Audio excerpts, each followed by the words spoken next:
Alright, what up everybody? Another day, another flight. So today there is a Light Up Atlanta event which we will participate in. I want to take this opportunity and check out some Iniscene airports that I recently acquired. So we're gonna fly to San Antonio.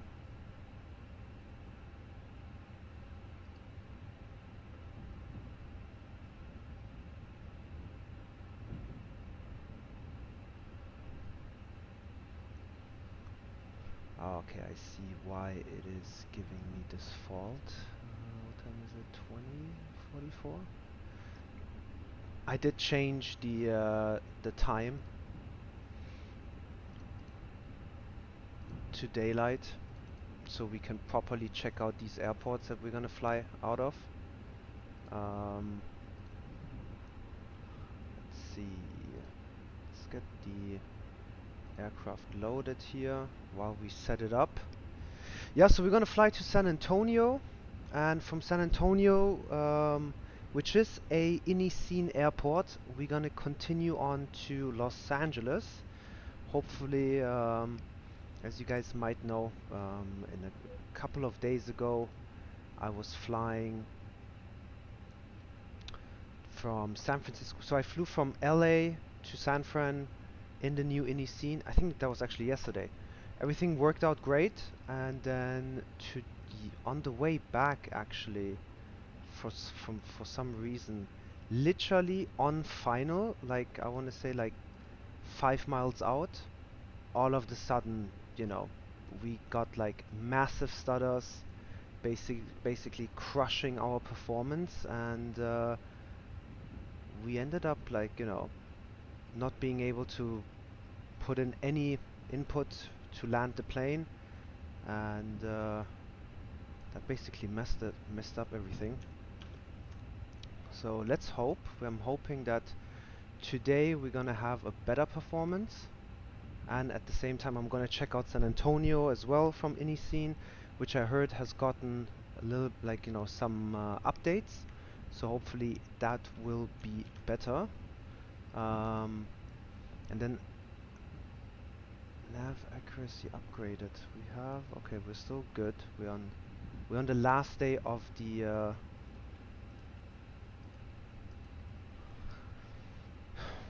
nav data. So we're gonna basically like hurry up, try to get out of here as soon as possible. I wanna take as much of the event with us as much as we can. See what kind of a cost index we have today. 49. Cruise is gonna be, what did we file? We filed 360.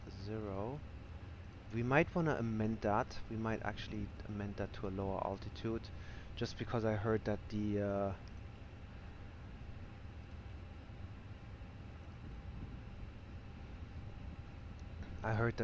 well, actually, not that I hear, I saw that the winds are better at a lower altitude, so we'll probably do that.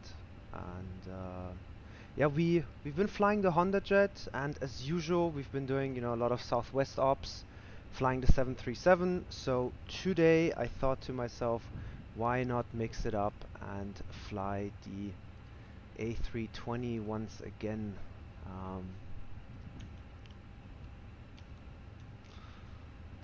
Let's get the overhead lights on here.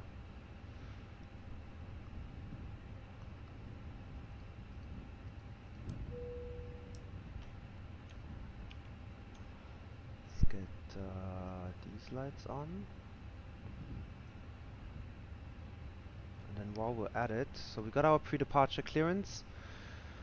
Cleared to San Antonio, 10 minutes departure, squawk 7221. 7221. 7221. We're gonna keep it on standby. Just dial in TARA right here. Let's quickly take a look. We are doing the pounds 2. pretty sure we're gonna get the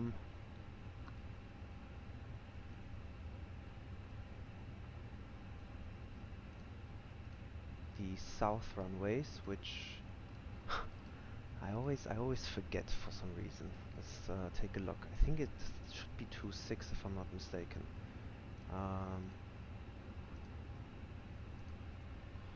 Let's see.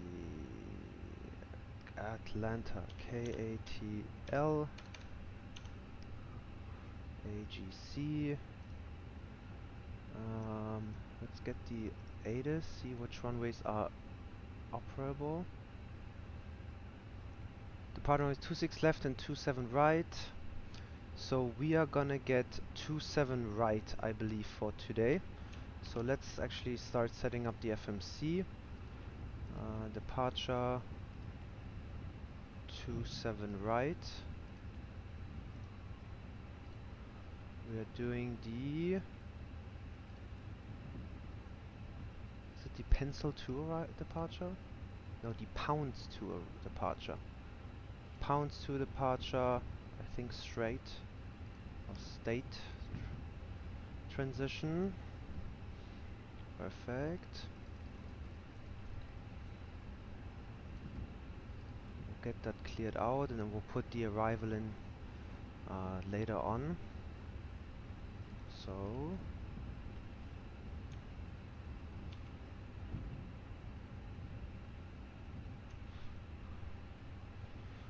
do we have to call for push?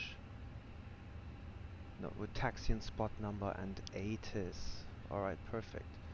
So 121.9er.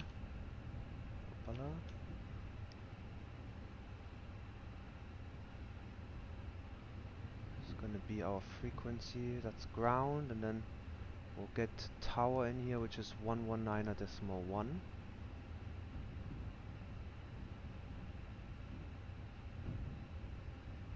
Round Southwest 1768, vacated 27 right on mic right now. That's perfect. Southwest 1768, Atlanta ground, welcome to Atlanta, taxi to parking via Lima, good night. We are still To parking via Lima, Southwest 1768, boarding, but we have a planned fuel of 20.3. We'll put that in here, 20.3.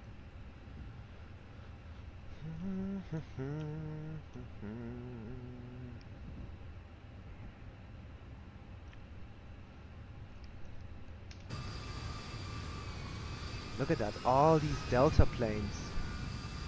Atlanta is popping off, guys. Dope. I like it. Alright. We'll continue to... Well, we're almost done with boarding, then we can get the values in there. Calculate our departure performance, and then we'll get ready for departure. 26 right at Alpha 4, taxi for FEO. Alright, boarding is completed. We have a zero fuel weight of 126.4 and 29.9. 126.4, 29.9 on the CG. Perfect. We got the winds already loaded as well. Let's calculate the performance. Actually, here we'll multitask. Get the APU started. That way we'll be ready to go shortly. There we go, performance. So 27 right, dry. Packs are gonna be on. Let's see if the wind is actually accurate. It's 320 at 5. Well, 320 at 9er. Temperature 21, so 32 at 5, temperature 21, and the altimeter is 3005. Perfect. Calculate. There we go. 150, 154. Alright, so 50 and 54. So 67 is our flex temperature. 150, 150, and Delta 2355, monitor tower 109.1, good night. Make sure 2 down 0.1. 2 slash down 0.1. Perfect. Alright, right, we haven't started the APU.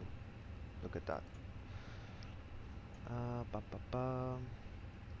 Alright, now we're just waiting for the APU to start, and actually we can call for push right here. Parking brake is set.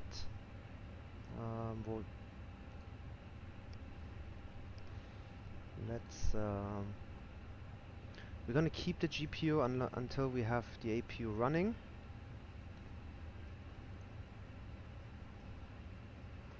We should be getting another message here shortly with the final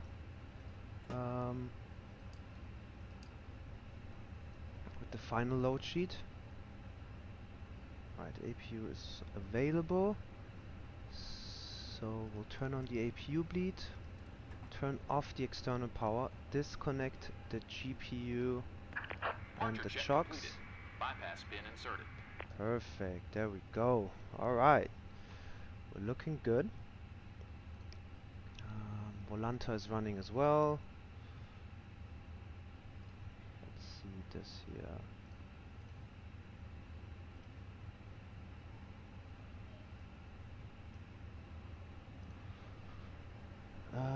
Nose left, tail right is what we want. Let's just quickly check behind us that we're not going to block anybody or tax or push into anybody. Perfect. And we'll pull up the ground charts here quickly. AGC, and then we'll pull up our departure, which is the pounds 2. So we are, I believe, on ramp 2. Let's make sure. Release parking brakes. And ground, Delta 923, Alright, so holding release short parking of brakes. Mike at Tango, press taxi to terminal. So APU bleed is running. We'll Delta set the 4923 ignition Atlanta to ground, start welcome to Atlanta, and Texas, start parking engine via number Lima, 1. Parking brake via Lima, Delta 923. There we go. And we'll get the timer started right here. Let's see. So we are on ramp 2. So we'll call with at 2 Sierra, which is our spot basically. And then we have information Papa on board. Call it appropriate end of ramp for taxi with spot number and ATIS. Yep, perfect. Alright, we'll contact ground 121.9er. Let's get the beacon light on. And we'll turn the transponder on. Perfect. Alright. And we can start engine number 2. As soon as we're done pushing, I'm gonna have to cockpit to ground. We have a good engine. I have to change the controls quickly because I still have the Boeing controls enabled, but we need the Airbus controls.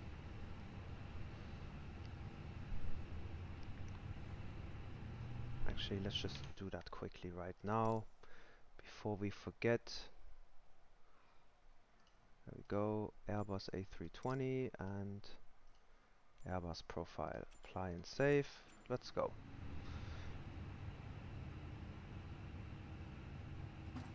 Alright, so let's do the before takeoff checklist. Auto brakes max. We want to arm the spoilers and we'll take off flaps 2.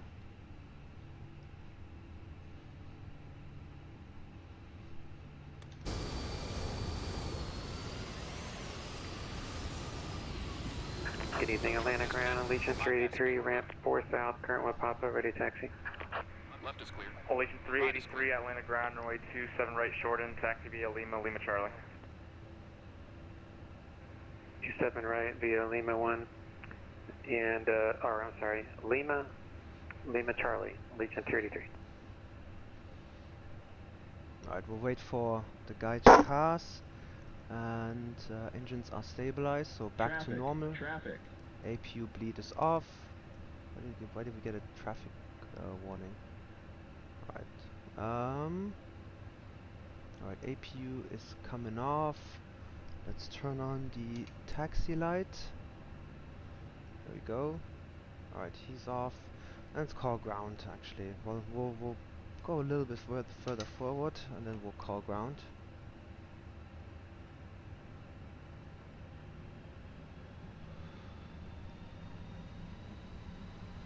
Ground, good evening. Delta 1521, spot 2 Sierra with information Papa requesting taxi. Delta 1521 Atlanta ground, runway 27 right short in, taxi via Lima, Lima Charlie. 27 right, Lima, Lima Charlie for Delta 1521. Alright, taxi light is on. Delta 1521, actually, you can expect runway 26 left for departure. Runway 26 left, taxi via, let's see here, Lima, Delta, Echo. 26 left, Lima, Delta and Echo for Delta 1521.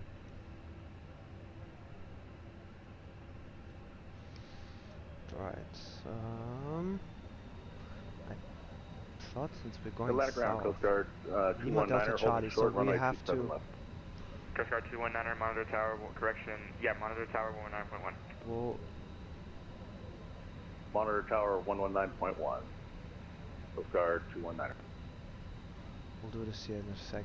Let's actually get going. Atlanta ground, good evening, American 2121, taxiing on Victor, hoping for taxi to Concourse Tango. American 2121 Atlanta ground, welcome to Atlanta, taxi parking via Victor Foxtrot. Alright. Taxi parking via Victor Foxtrot, American 2121. Let's continue our taxi here, and we'll select 26 left. Pounds 2.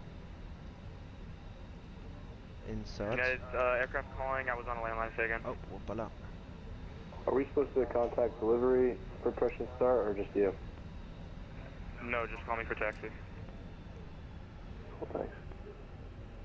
Alright. Allegiant 383, monitor tower 119.1. Let's Tower, just confirm the calculation one more time. We are gonna... Delta 1521, verify your first RMAV FMS waypoint. Our first RNAV is Snuffy, and then I believe it's Bodo for Delta 1521. Delta 1521, thank you. Alright. 26 left. There we go. We'll calculate it one more time.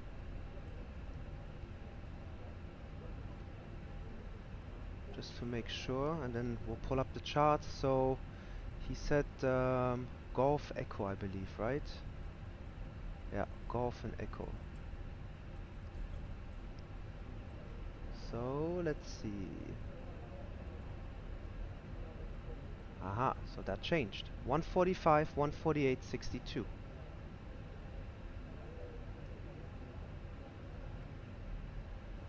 One 145.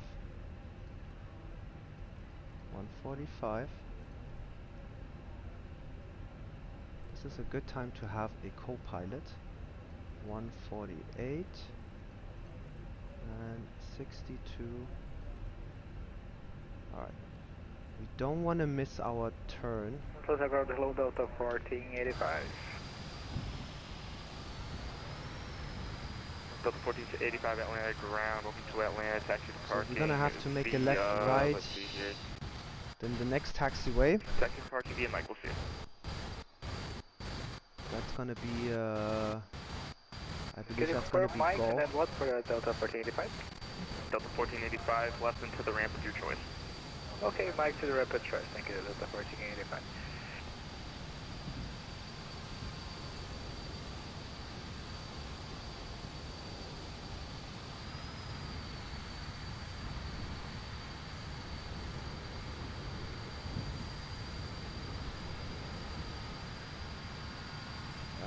This must be it. Ground now, United Yeah, 2035, so what this is runway should we expect? Check the link in your PDC, please. Alright. As we taxi, I'm gonna take this time quickly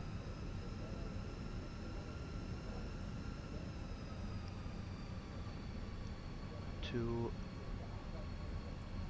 we'll accept our final load sheet. There we go. And let's take a look again. I did not pull up the departure link, but let's take a look.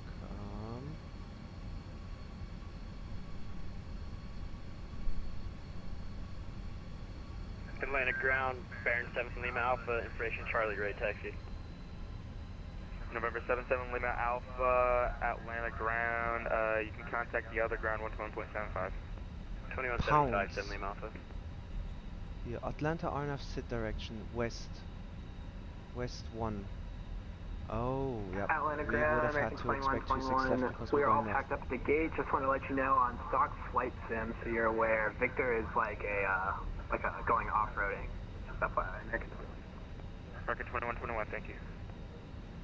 Alright, we'll make a right here onto Echo.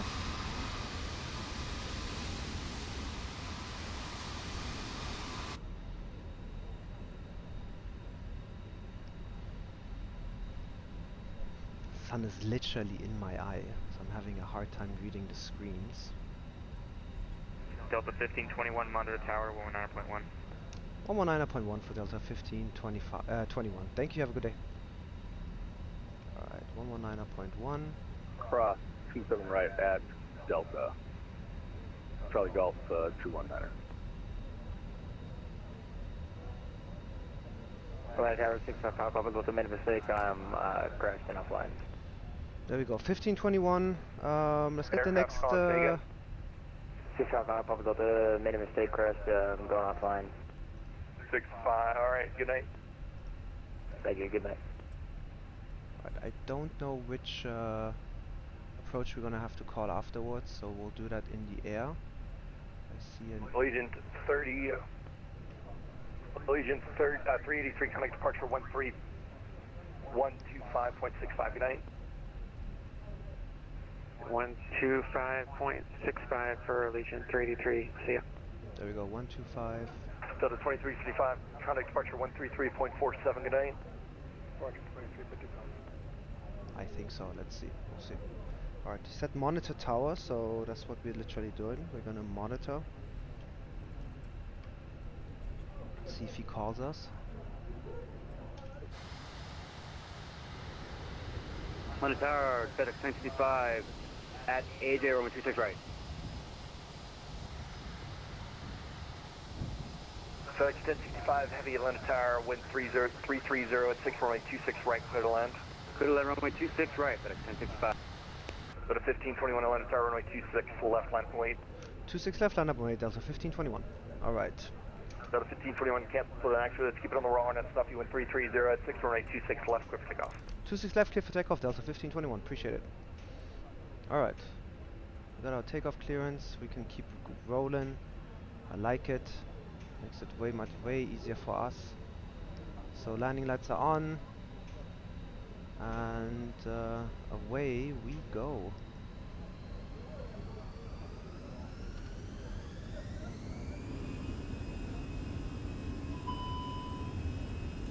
There we go, flex set, SRS, runway.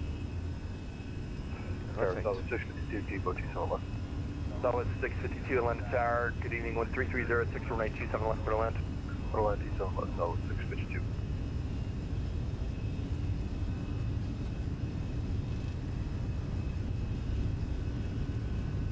Alright, V1 and rotate. Tower 2994 with you. Final Positive rate. Gear up. 194 heavy, Atlanta Tower, good evening, 13306, runway 26 right, clear to land. 265 clear to land, 2994.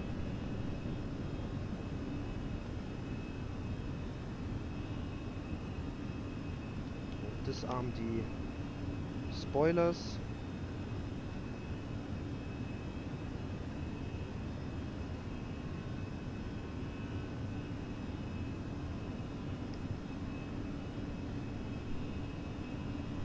And we'll come down to climb thrust.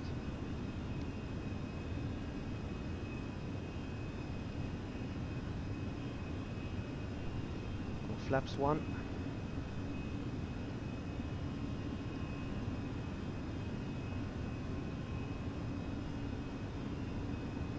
Alright.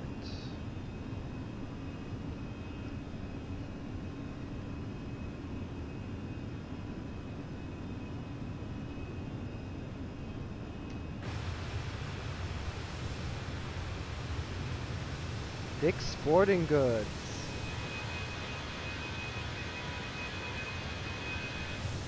Alright. I mean, look at that. That looks so real. Amazing. Alright, so we'll engage the autopilot. We're pretty much on a straight course here. Not much flying to be done here from our sides.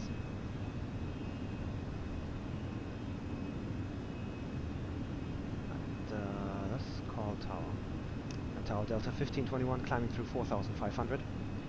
Delta 1521 departure 133479. 13347, have a good night, Delta 1521. Apologies for the late handoff. No worries. 13347.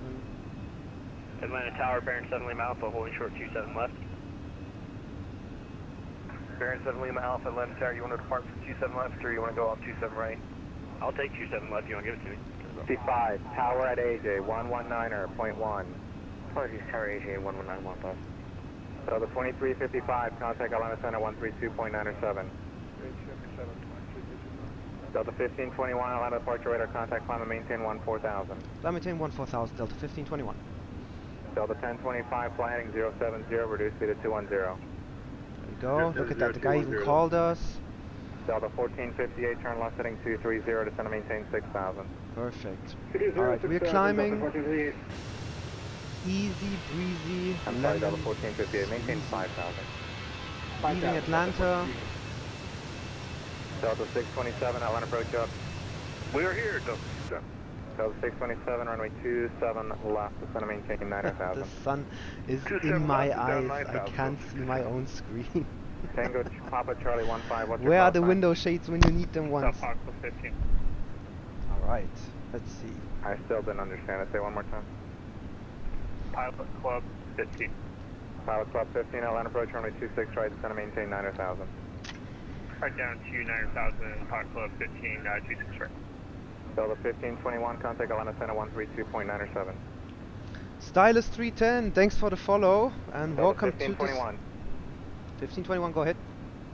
Contact Atlanta Center 132.97. 13297, have a good night, Delta 1521. Delta 1025, turn right heading 180. 13297. KLM 621 heavy, reduce speed to 210, then descend and maintain 6,000. 210 first, then 6,000. 132. Pilot Club 15, reduce speed to 907, 210, there fly we heading go. 180. Alright, speed 210, heading 180, Pilot Club 15. American There we 6299, go. Alright, we're above 10,000, landing lights coming off. Going to Unicom 6299, good night. Atlanta Center, good evening, Delta 1521 climbing through 11,000. Delta 1521, Atlanta Center, climb and maintain follow 360, contact Atlanta Center 128.72. 128.72 and we'll climb and maintain 320, Delta 1521. Hello, American 40 on the ground shore looking at high-powered Atlanta. Santa Center, cross standby.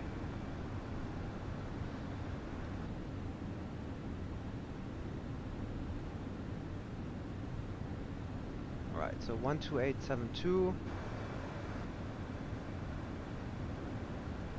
Yep, we literally just departed In case you could add that. out of voice for Atlanta. American 48, if not, it's all Going good. towards San Antonio. Gonna check out the American new, 40, well this it's is not your new, BDC. I think it's a Roger, that's fine. little bit older Tower INI 36 Echo Alpha, scenery. contact. Let's see. Atlanta Center, good evening, Delta 1521 climbing through 12,000 for flight level 320. Delta 1521, center climb and maintain follow 360. Delta 1521, we would like to amend our flight, our final for 320 tonight if that's okay. Delta 1521, climb and maintain follow 320. Climb maintain 320, thank you, 1521. Alright, let's set that in here.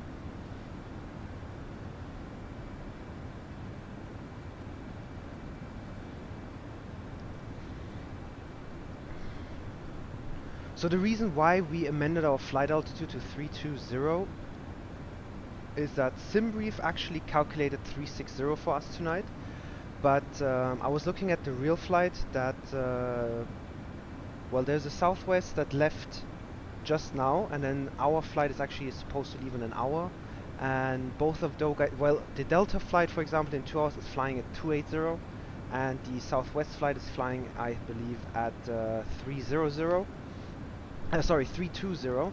So, you know, that made me look at the chart, not at the winds aloft, and took a look at the weathers, and definitely a lower altitude is better in terms of the winds. So that's why we amended to 320 for today. I wish SimBrief would take that into consideration as well. Direct. Let's see here. That would honestly be like the next step in terms of like planning. If SimBrief would take into account the winds and just, you know, rather than calculating it based on weight and when you can step climb, when SimBrief thinks that you are going to be light enough to climb. Marking 2904, clear direct cup. Just like, you know, basically calculated for the best winds. Which I believe, if I'm not mistaken, PFPX is actually able to do. Not quite sure, but the routes on PFPX are not the best, if I'm not mistaken. I used to use PFPX a lot back in like my prepared days. I want to say it's been like at least 4 or 5 years now that I haven't used PFPX anymore. But yeah, back then it was great. Like it was a good tool, but you know, why pay for it? We have SimBrief on our hands, and SimBrief is amazing, honestly. All right, let's see this. We have a discontinuity in here, so let's get that out of here. Merden AEX, and then we'll fly literally over. What do we have? Here we go. Something that does happen because for some reason, like, I set things up in the settings here and I save it, but then for some reason, like, it always doesn't really work. Here we go. 071 American 990. Alright, there we go, my flight. Good evening, Atlanta, Citation 71 Remy Whiskey at 410. Here we go. How you guys doing tonight? So yeah, as I was saying, let's actually turn off the seatbelt signs here. Go. On a straight and level flight. And we have Houston Center online, so hopefully Houston Center will stay online and give us some ATC into San Antonio for today. So the planned flight time is 1 hour and 57 minutes. And as I was saying, so we're flying into San Antonio. We're gonna check out the Iniscene San Antonio scenery. The visual profile 682. I've been wanting to fly there for a little while. Is there any specific runway you have in mind? Because I really don't And care which runway you pick. then from there we're gonna do a quick turnaround and actually continue on to Los Angeles and try and land in Los Angeles. Hopefully it's gonna be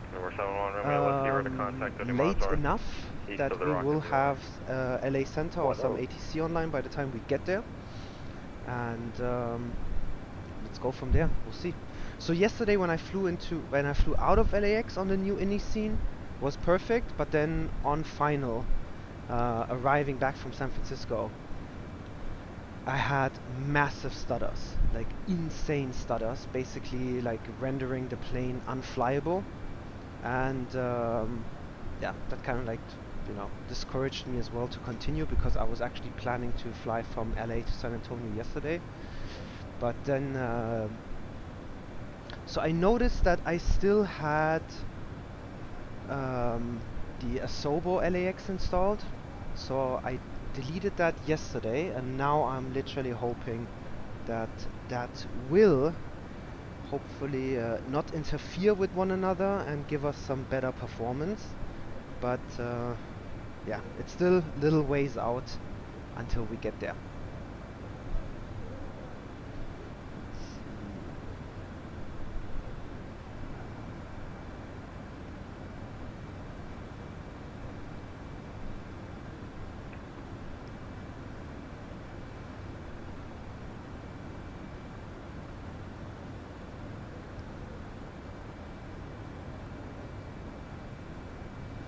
Oh, I see that TFDI released a update on their development of the MD-11, so let's go check that out.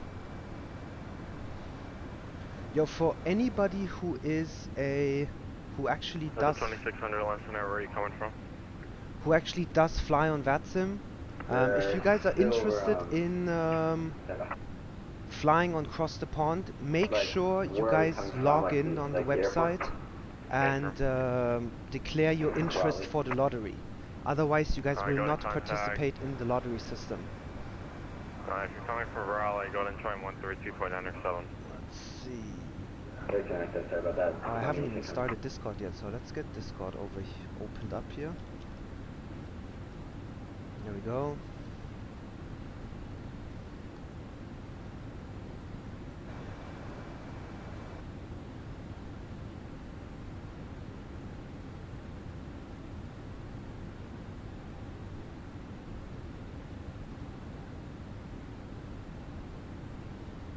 Okay, so let's see on the development update of the MD-11. American 990 aircraft type. Yeah, Boeing 777-800.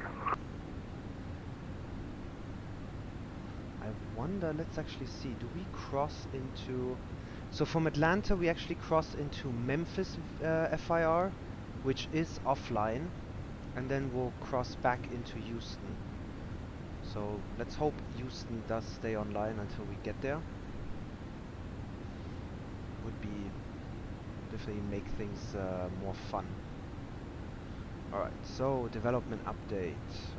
Not really interested in packs. Smart Cars 3.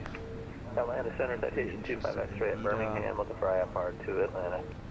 Drop flight 6882, MD-11 is progressing well. We're thrilled to announce that the aircraft should be released by the end of September 2023.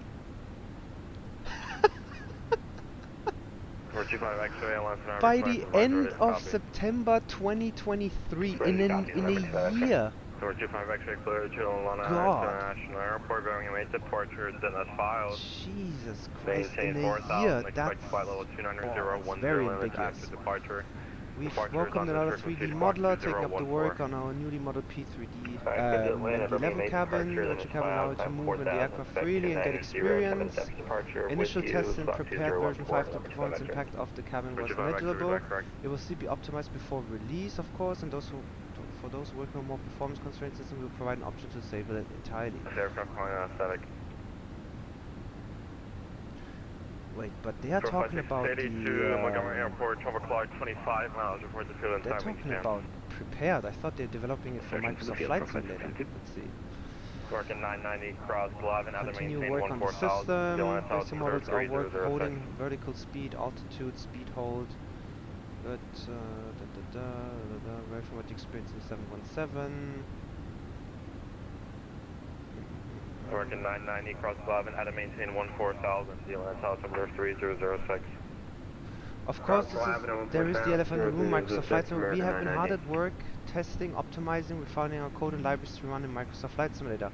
Credit goes to Asobo for correcting a bug in the VATSIM compiler recently, so that has enabled us to progress further. Rest assured, although we're showing a lot of content in P3D or our standalone environment, nearly after this progress translates directly to Microsoft Flight Simulator. We will have updates dedicated solely to Microsoft Flight progress over the next few months as we progress towards a fully flyable state.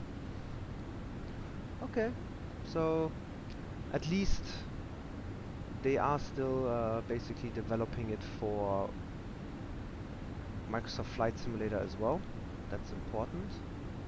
So our exit point out of Atlanta Center is gonna be Stite. Right now we are flying towards Georgia. Atlanta Center, Skyhawk 78650. Request altitude change to 4,500. Yo, what up, Dane? What's happening, man? I'm surprised to see you at this unholy hour. You usually check in like late into the night when it's like 1 or 2 a.m. You just flew into Birmingham, and boy, are my arms. Oh, did you have some crazy winds? Because Birmingham is famous for like insane winds. There is an event? What event?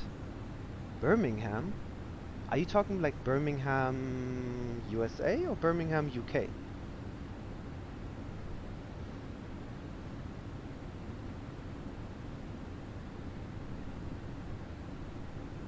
Birmingham. Oh, you must have flown into Atlanta, right? Yeah, in Alabama, Birmingham. Oh, I see you. You flew a CRJ. Dope. From Charlotte. Nice. Flight 682, the airport time, you're 12 o'clock, 14 miles, towards the field of sight. Yep, I see you, my friend. I haven't flown the CRJ in a really long time. Is it flying well? Like, did Aerosoft like fix all kinds of stuff?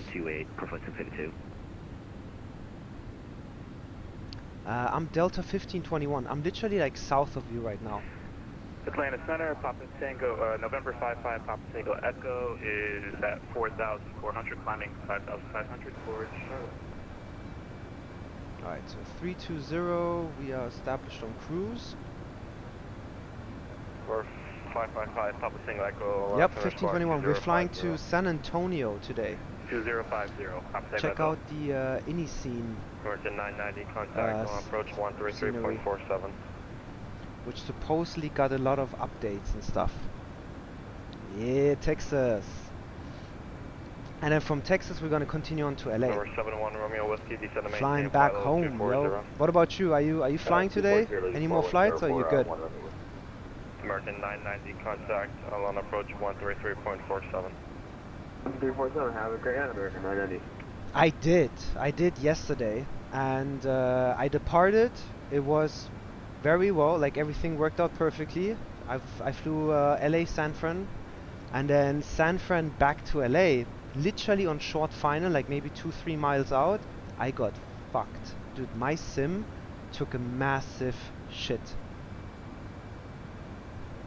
Literally, man, like my plane became unflyable. So I deleted the Asobo LAX, and I'm hoping that's gonna fix it. So it's kind of like I'm kind of doing a test as well at the same time to see if I can fly into LAX without having any issues. But we still got ways to go until we get there. 1 flight per customer, that's the standard. I do 1 and done.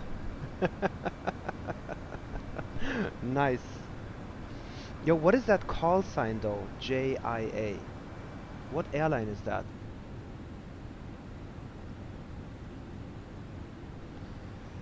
What happened to your computer simulator? Broke? Dude, my sim just had, I literally got like 2 frames per second. Literally. Like, it became unflyable, like unresponsive. It kept getting like stuck. And I couldn't do any inputs more in. Basically, plane became unflyable. And then I tried to engage the autopilot in the hopes of it at least like landing on autopilot. That didn't work either, and yeah. So the scenery is definitely really heavy on the computer, or at least on my sim, from what I'm thinking. But I will say, when I departed LA, no issues. Good evening, Orbis 1 heavy requesting. JIA is PSA, Blue Streak.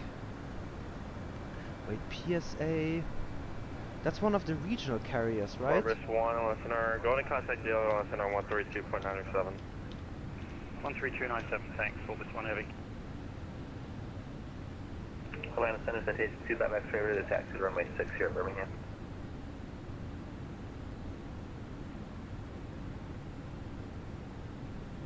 Is that, are they like affiliated with like American? X-ray, runway 6, taxi via hotel. 6 via hotel, that X-ray.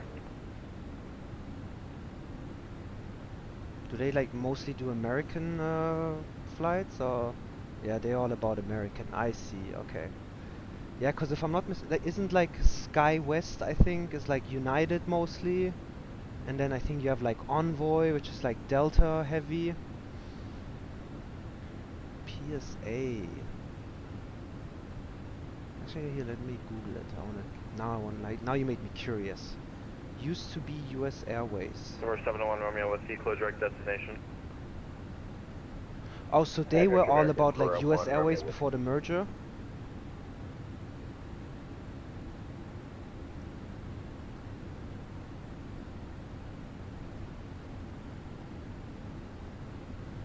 They based out of Charlotte. Dude, Charlotte is a cool airport, especially lately. Like, flights have been, like the weather has been crazy over there. I like Charlotte. And Center November 25. I'll say this, Charlotte and Atlanta are cool airports. Used to be Pacific Southwest Airlines. Alright, so Are there not anymore? I believe I heard November 25 Romeo X-ray call. Yep, November 25 X-ray. Okay, they got bought by US and then American basically merged with US Airways, right? I see. Dude, I miss US Airways. I think, you know, like Cactus, the call sign Cactus is such a dope call sign. I kind of miss that. So still live as regional. Alright, there we go. I did actually, have you heard of like a Pilot's Life, the program? Walker 11's away, contact Atlanta Center 124.37. Site is 36 nautical miles away, so approximately 5 minutes we'll get the handoff. Probably Unicom, because Memphis isn't online. Yeah, so I did a Pilot's Life. Basically you start out, you know, as like a junior first officer, and you kind of get like the regional airlines based on your like the area of the world you want to fly in. And I think I did Envoy or SkyWest. 2904, contact Atlanta Center 132.907. 132.907. I did like SkyWest or something, and Number 25 X-ray, we're to contact the altitude. that was actually the time that that Aerosoft had released the CRJ for Microsoft Flight. So I did all of that. Like I did the whole regional flying for the longest time. I just wasn't streaming at the time. But I'll tell you this, like it was fun because it would take you to like some really fun airports that you usually don't fly to. Flight 682, taxi to ramp, how was that? How was your landing at Birmingham? 22:35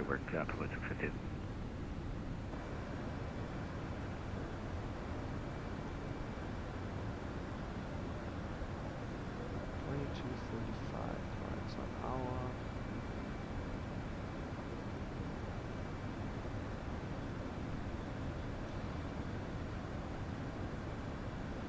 Perfect, because I'm the boss of Flight Simulator. Number Papa Tango Echo, contact Atlanta Center 124.37. 124.37. Yeah, I think it was you. Remember when I flew into Tampa and you were like, yo, like you're the boss, just change the time so it's daylight again? I did that today. For the very first time, I literally think I turned the time back like 2-3 hours, so we would fly during the day and you know, hopefully see San Antonio during the daylight, and then we'll probably still arrive into LAX on a sunset, hopefully. You're right, man, it is better for the stream. I think people actually enjoy daytime flying way more, especially like because, you know, at night you don't really see anything, so if I'm like showing the outside, people ain't seeing shit. So yeah, still learning, my friends. Definitely still learning, you know, finding out the quirks and stuff, what you guys like the most. Same way, you know, I think it was you actually who told me don't do the long haul flights. You voted for the short hauls.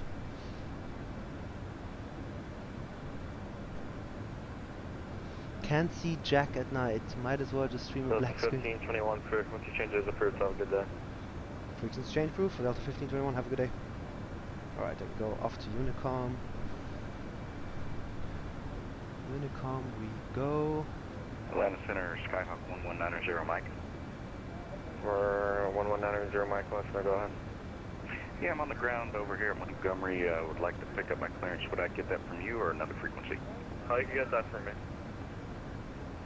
Okay, I'd like to pick up my clearance to Gwinnett Briscoe, please. With the buttons on the Yoke, it just takes forever. Long haulers never get romance. I read on Google.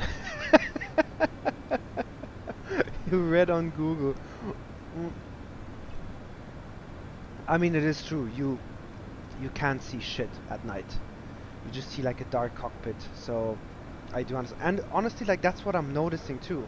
Like whenever I go on like Twitch and I just check like the Microsoft Flight Simulator page, I never see people flying at night. Like barely, or rarely, I'll see people flying at night. It's that crazy phenomenon. Like people don't really care for nighttime flying. I guess it is because you can't see shit.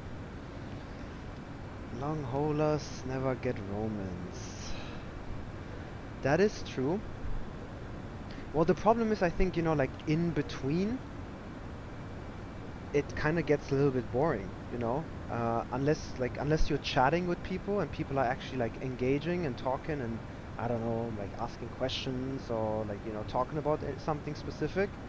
Long hauls do tend to become kind of boring because you know, the action of like departure and arrival is missing. I think, for example, like a flight that we're doing today, like 2 hours to San Antonio, is probably like the max people. I would say like 2 or 3 hour flights is probably like the max people want to deal with. Boss, I have to close down my computer, the big one. I come back later if I can, after I get some food. If I don't turn off computer, it's my room. For sure, dude. Hey, glad you stopped by again, man. Good to always see you, my friend. We'll get some food into your system and I'll talk to you later. Yeah, dude, I'm probably gonna be online for another like 3 hours. We're gonna land at San Antonio and then we still have like another like 2 hour flight to LA. For sure, dude, come back later. Always enjoy chatting with you, my friend.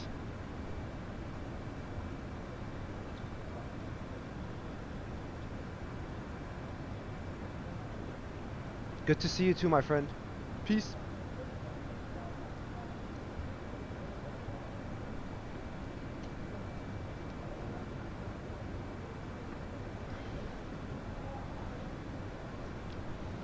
Alright, let's quickly use this time while we are in uncontrolled airspace.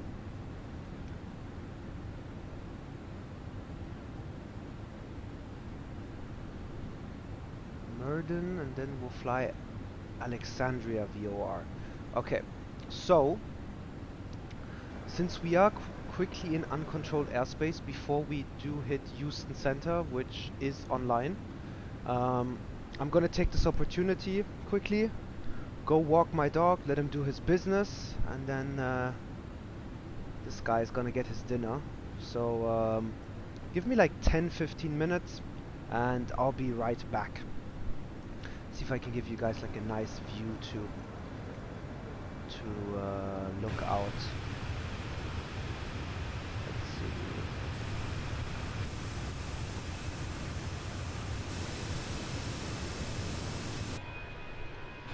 Do they not have like cockpit view, like cabin views? I like this one. This looks kind of cool, but let's see, cockpit, instrument, quick view.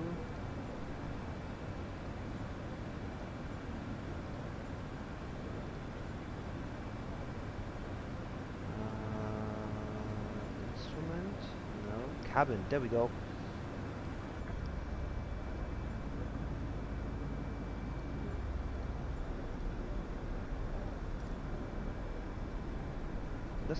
We'll do the front one. We'll do the front one. 1 sec.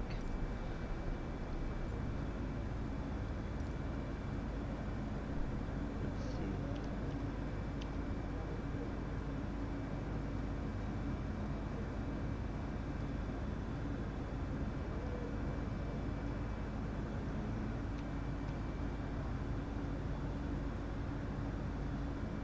Alright, you guys enjoy the view, and I'll be right back.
Alright, Houston.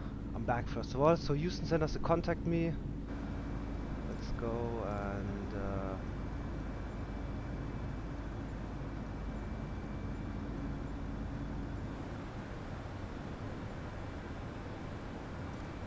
get in touch with Houston Center. 134425. 13442. Whoops.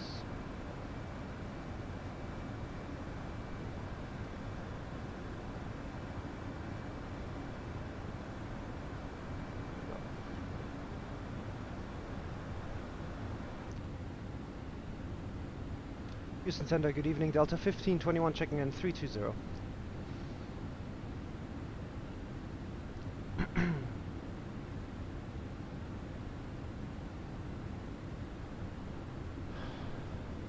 Delta 1521, Houston Center Advent.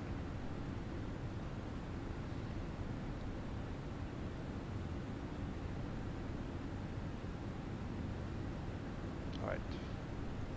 Let's see. Delta 1521, radar contact 30 miles northeast of Natchez, flight level 320, thank you. Alright, double click him. Appreciate it. Southwest 429, leaving to the north, Fort Worth, offline, radar service terminated, change to advisory is approved.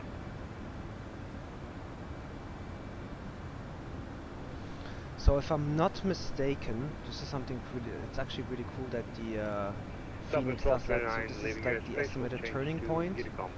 So after this point, you want to continue to your destination in case of like an, you know, if things would go wrong.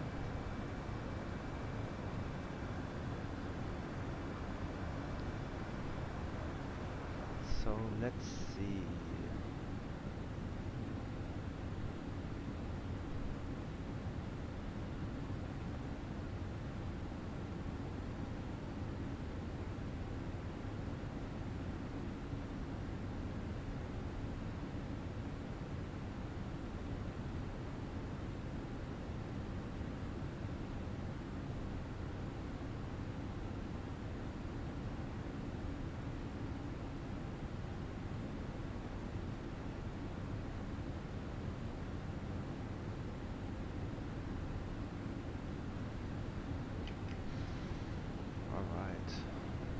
Opportunity, check what's going on in our Discord channel. Oh, people been posting pictures. Nice. CDX 627, contact Houston approach 120.05. We're going to approach. Have a great night. Thank you for the help. Visual aircraft Houston Center will be closing up in about 10 minutes. Right. Houston Center is closing, so we unfortunately won't have ATC for our arrival. Southwest 787, if you could, can we get an early handoff? 36 for early handoff. Southwest 787. Corpus Christi approaches online. Houston, New Orleans. It's still 250 miles from the boundary, so there's no guarantees they'll take it, but it'll last. Yeah, I mean, if the guy goes offline, we probably won't have ATC. Oh, I see what you... Yeah, sure. Radar service terminated, change to advisory. San Antonio. Okay, over to Unicom. But Thanks for the we'll ATC keep call. our Have a good night. hopes up. Southwest 45, steady C, descent at pilot's discretion, maintain flight level 240. We'll check on the... We'll pull up the San Antonio charts and start setting up our arrival. Because after Alexandria, we are, I think, going... literally going like over Houston Intercontinental. That's where we fly over. And then that's where we'll start our descent into, or at least we'll join the star for San Antonio. Let's see.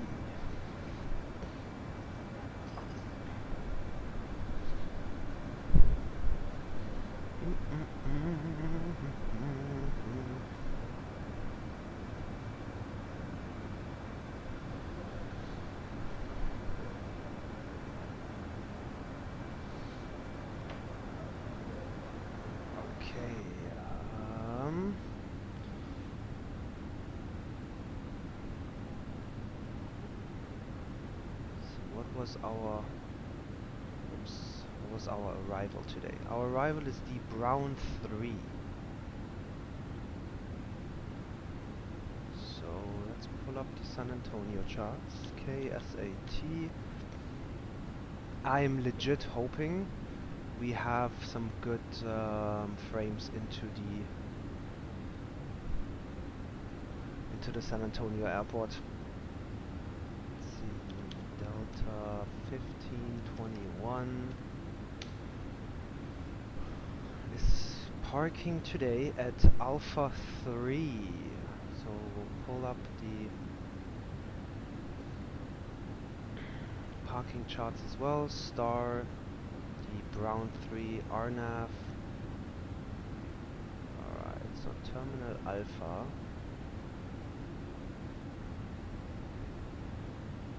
is right down here basically. Okay. And Alpha 3 is right there. Okay, so we know where the gate is. Let's see, Brown. Yeah. Oh, so India Alpha Hotel, which I thought was the Houston like international airport, is actually the Humble VOR.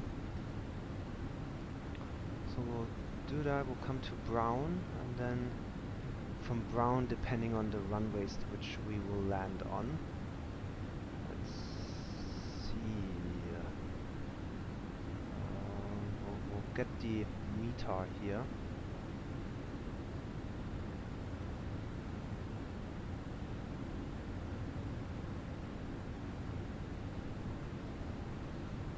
For San Antonio International Airport, and then let's grab the METAR.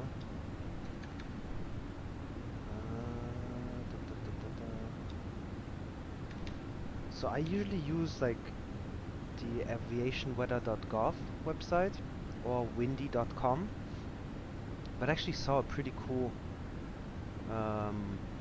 website today as well, which was the I think it's called meter underscores,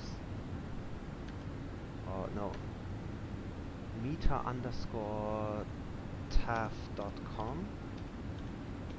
Was that it? Visual decoder, yeah, there we go.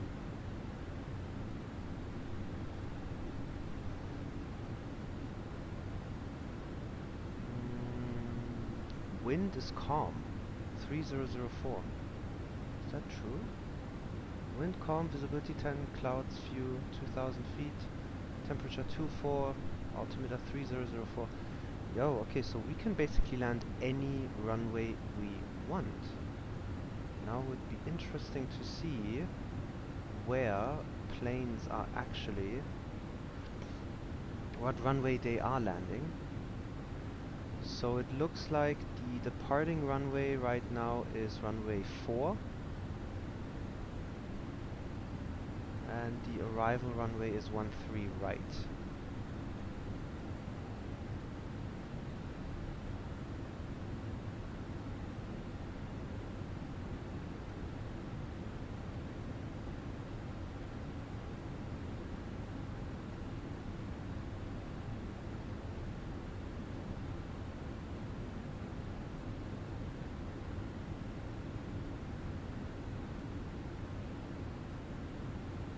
So then that's what we'll do. Oh dude, that's so cool. King Air is landing right now in San Antonio. Flew from Albuquerque to San Antonio. King Air 350. November 7 Tango Golf. That's a cool call sign as well. So apparently there is a study level King Air coming to Microsoft Flight Simulator. I'll be excited to fly that thing as well. Okay, so 13 right is the arrival runway. Perfect. So let's start setting it up. Arrival, ILS 13 right. We have the Brown 3 arrival. Humble transition. Insert. Let's see. ILS 13. right. There we go. So for ILS 13 right, we have... Station access from District Houston Center is now suspending ATC services as of 0206 illegal right-off services South Terminate. Change to advisory is a brief. Thanks for flying Houston. So JetX, and then we basically from JetX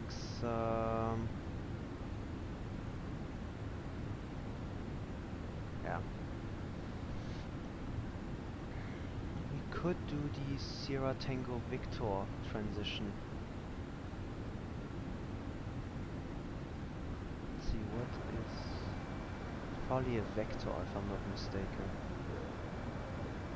Have a wonderful evening, sir. Hasdo. Let's see, Hasdo is right there. Yeah. I think center's closed now. Yep, sender did close. Okay, let's go back to Unicom 122.8. Fortunately, like I said, no ATC for us tonight.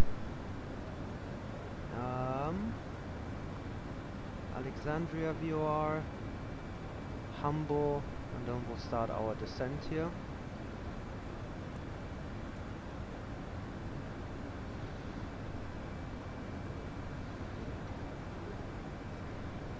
Let's see, let's actually take a look right here.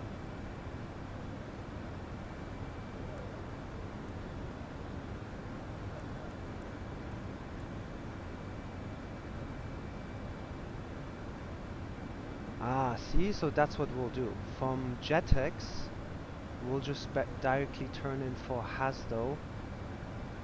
Let's just make sure. So Hasdo, we're supposed to be at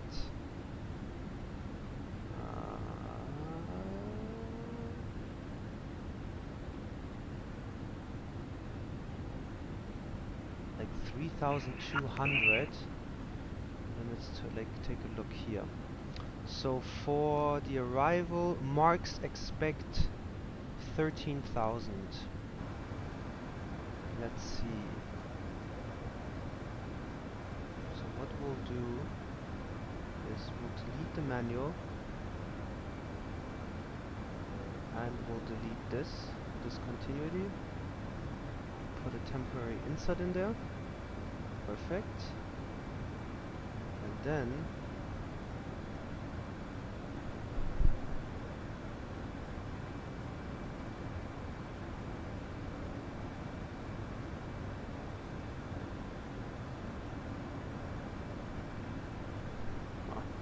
hearing some strange noises. Alright, anyways. So marks expect 13,000, that's pretty much it. So let's put that in here. Marks, altitude constraint, 13,000. Insert. That will modify our top of descent.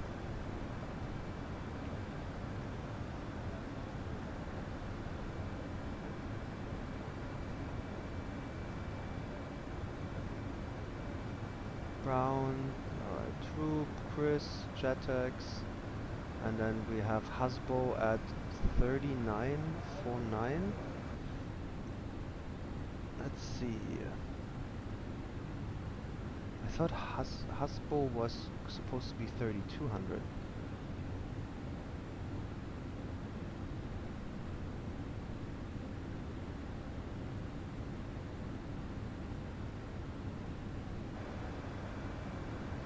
Oh, you just have to be above 3200, okay.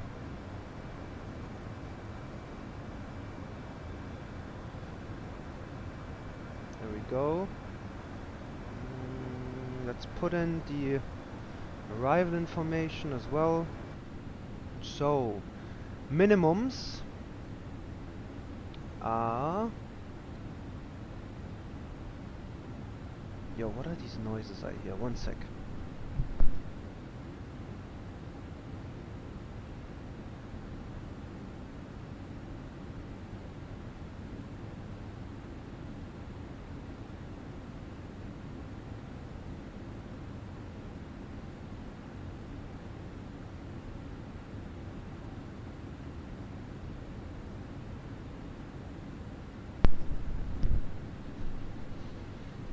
strange.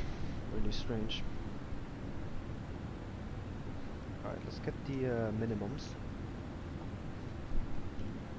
And we'll start setting up our arrival.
Alright, so where were we? We wanted to basically set the arrival information.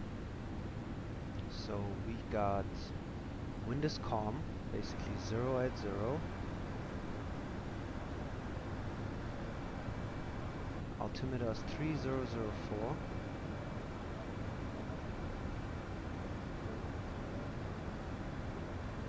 Temperature is 24 degrees Celsius. Then our decision height is right here on the chart.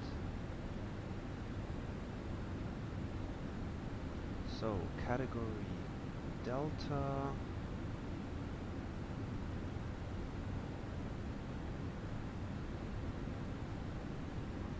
1010. Radio, wait, it's barometer, right? Not radio. Yeah, barometer, 1010. There we go. Got that set.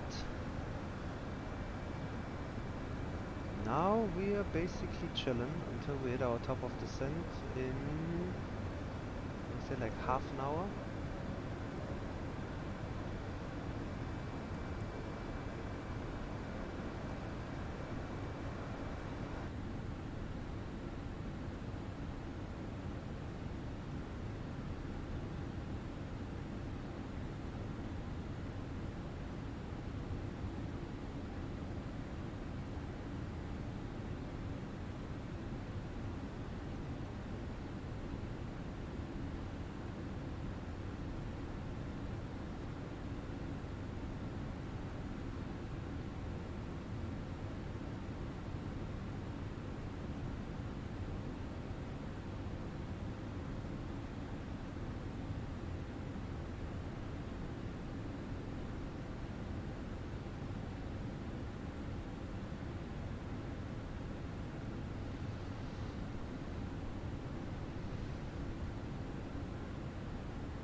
Alright, we chillin' today.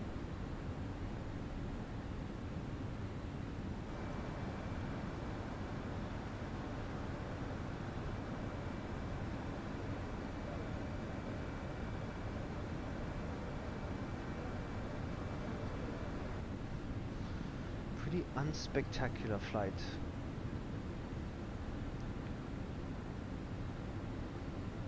The majority of the flight behind us.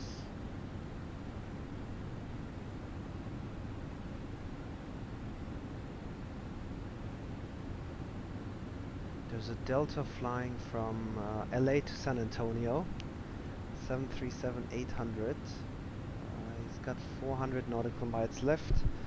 We're gonna be there definitely way before him. Oh damn, there's a guy flying from Auckland to JFK. That's a long ass flight. Wow.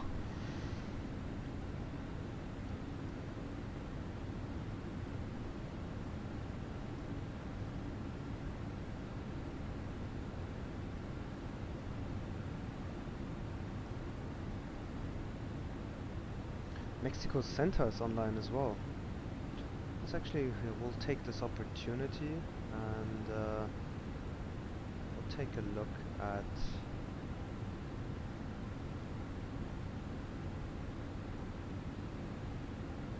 the upcoming VATSIM events. So Wednesday we have Czech Online Day.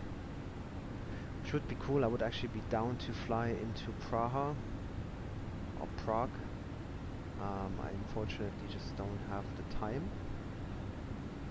And then there is a Prague approach exam. I want to say it like 6 Zulu, 6 p.m. Zulu. Austria Online Day. Let's see. What else do we have? Hamburg Thursday. What is this? Fly in Thursday. Then we have on Thursday we have the visit Mexico again. Oh, Ibiza Madness. Frankfurt Friday as usual. Let's see. What is finally August? Mediterranean.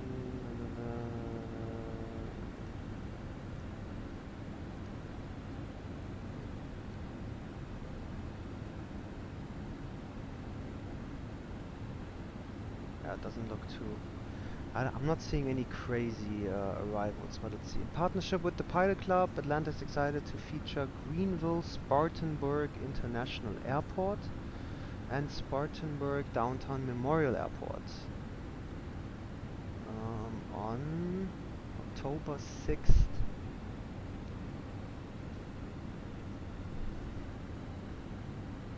El Gusto, thank you very much for the follow. Welcome to the channel, my friend. Yeah, Spartanburg.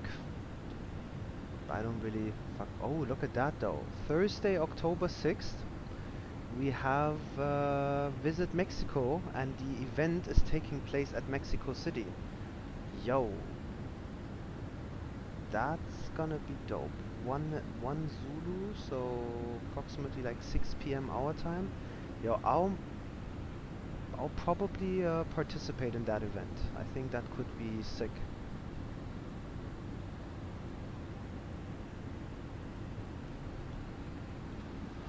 Then on, I think this is Saturday. Yeah, Saturday we have, there is a, oh, finally Austria Event. That's pretty cool. They are basically online the entire day.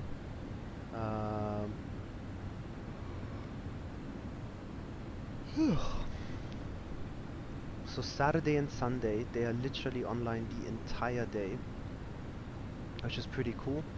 So we can definitely do some Austria flights.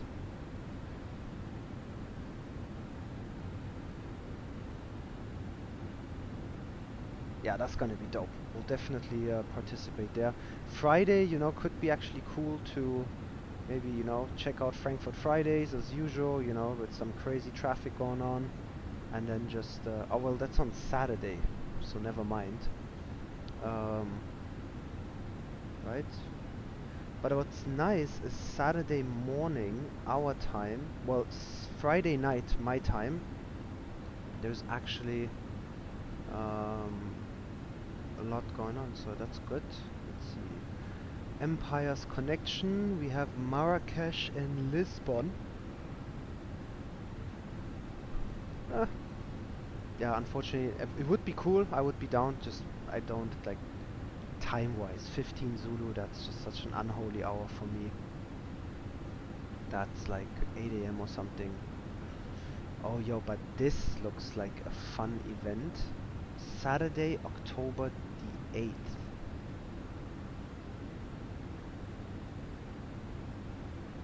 Yo, this is gonna be a good event. London, Munich on the 8th of October between 16 and 20:30 Zulu.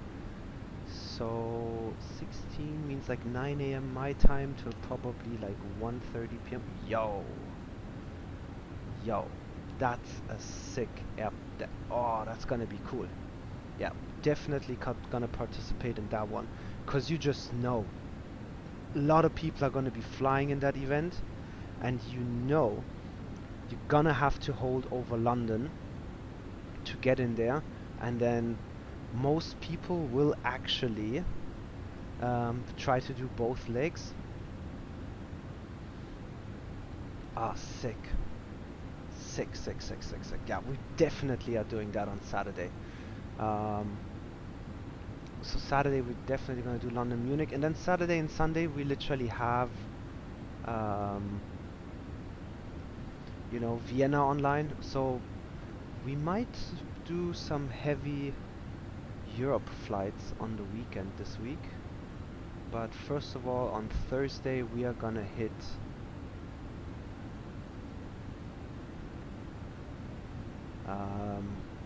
Mexico. And then in Europe, usually it's a lot of Airbus flying, to be honest. You know, Lufthansa doesn't have a 737, British Airways doesn't have a 737, Austrian doesn't have a 737. So very rarely you find European operators flying a 737. You have like Ryanair, I want to say, but that's pretty much it, right? And like TUI fly Germany. Let's see, EDDM Airport. So I'm thinking Munich, London.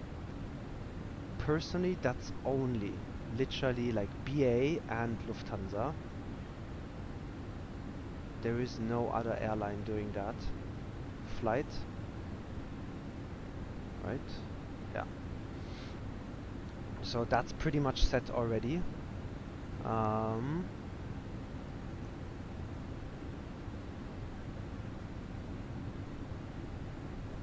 Let's take a look at Vienna Airport, LOVW Airport, and we'll check out Salzburg, LOVS Airport, and we'll check out Innsbruck, LOWI. Those are like the most fun to fly to, I want to say. So our Saturday event, Munich, London, is pretty much going to be Lufthansa. I always choose Lufthansa over BA. So we're going to be flying, and then Lufthansa, you know, pretty much the only thing we can fly there is the FENIX A320. There ain't no 737s. Other than that, I want to say we could fly like a jet, like the Honda jet in there.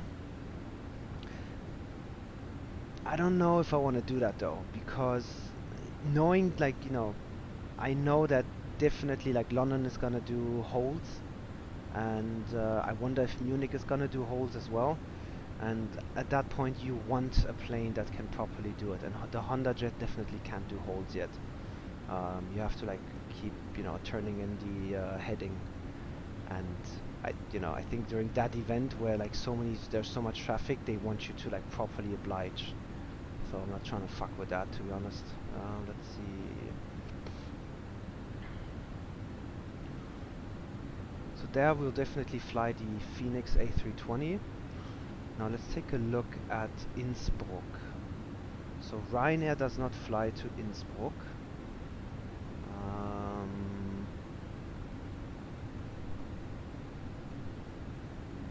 We have Austrian. That's an Airbus. We have BA, that's an Airbus as well. EasyJet is an Airbus. Eurowings is an Airbus. I don't really see a 7th. Well, Transavia. We could fly Transavia to Amsterdam. That would be a 737 flight. Alright, let's take a look at Salzburg. Salzburg. So Lufthansa, obviously. What about Ryanair? Okay, so Ryanair flies to Salzburg from Stansted. There we go. We have a we do have a 737 flight. We could do Transavia as well. Pretty much it, honestly. And yeah, Eurowings, EasyJet, that's all a A320. But what I saw is, let's take a look. So Vienna, we have obviously as usual, the Airbus flights of all the European flights. Oh, look at that, like Iran Air flying from Tehran. Could do a long haul into Vienna. I know that Austrian is flying to Tehran in an A319, if I'm not mistaken. And Iran Air, I think, flies with a 330.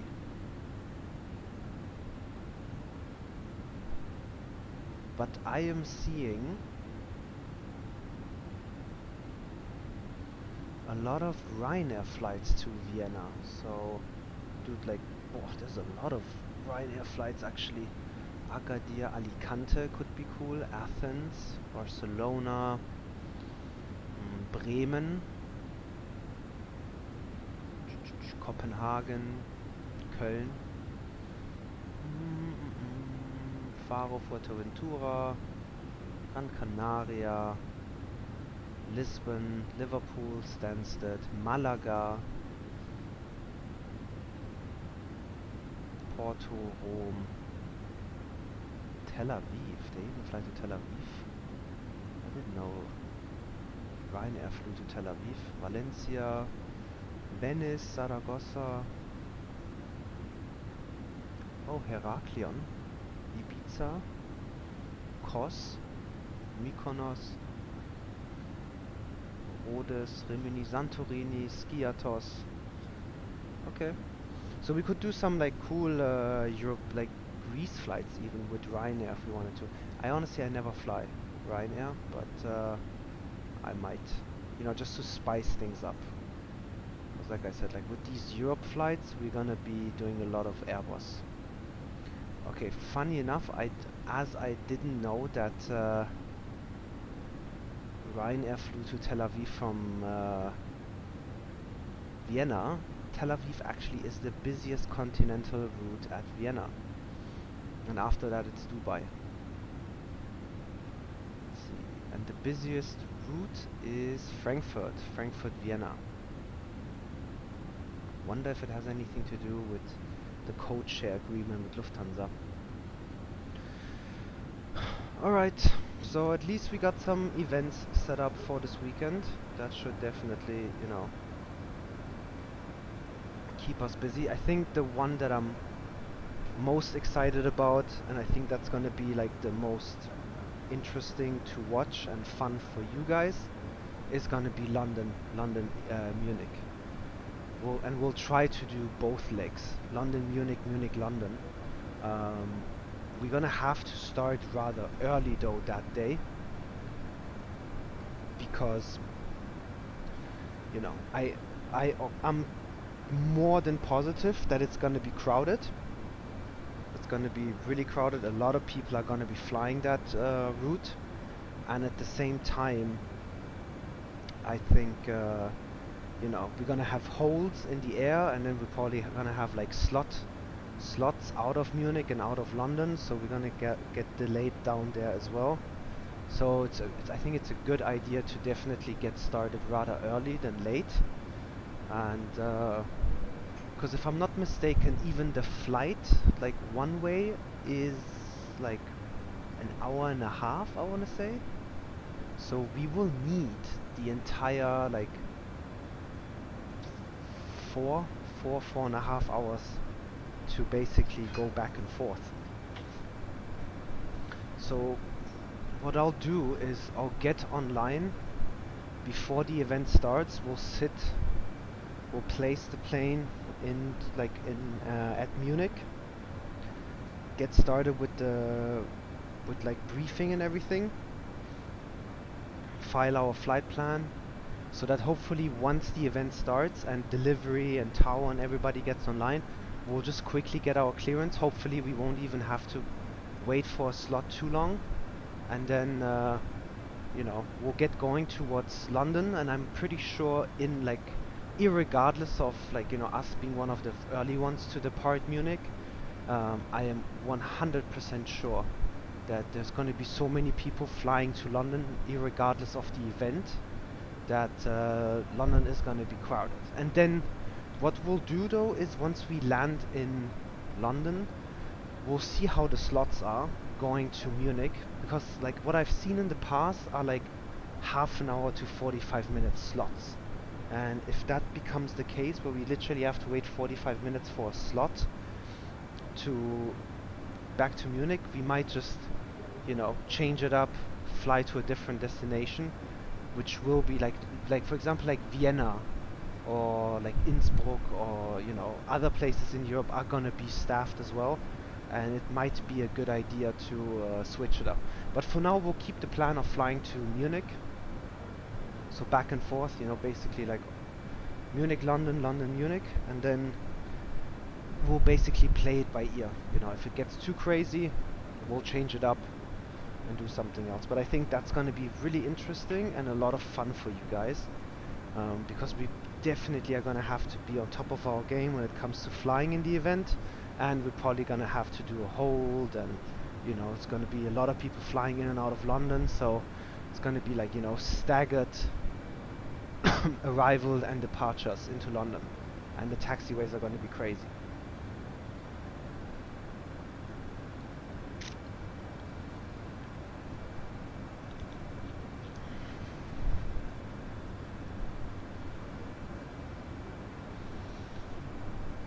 Right, we are gonna reach our top of descent here soon.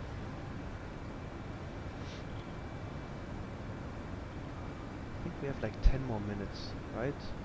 Yeah, 10 more minutes till our top of descent. Perfect. Corpus Christi approaches online, and Mexico Center.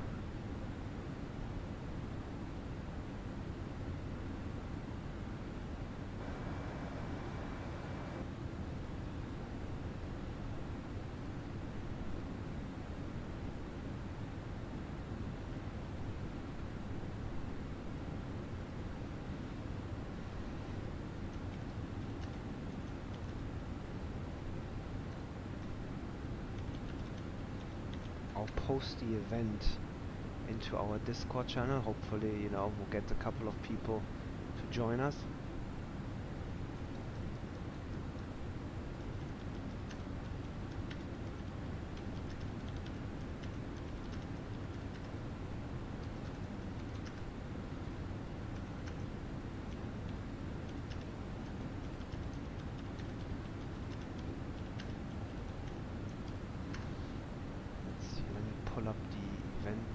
One more time, and I'll post it. Where is it? Heathrow to Munich City Pair. What a sick event! Love it. There was an event.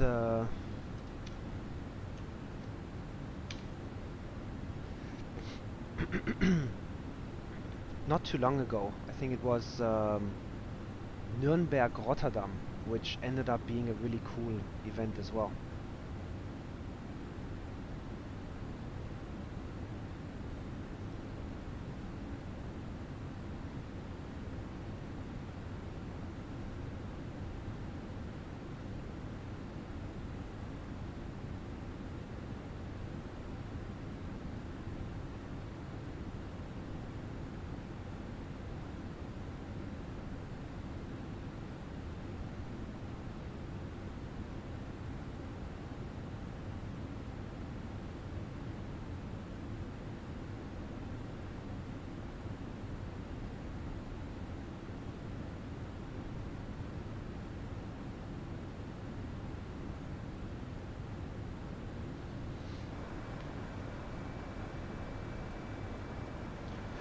I'm thinking, to be quite honest,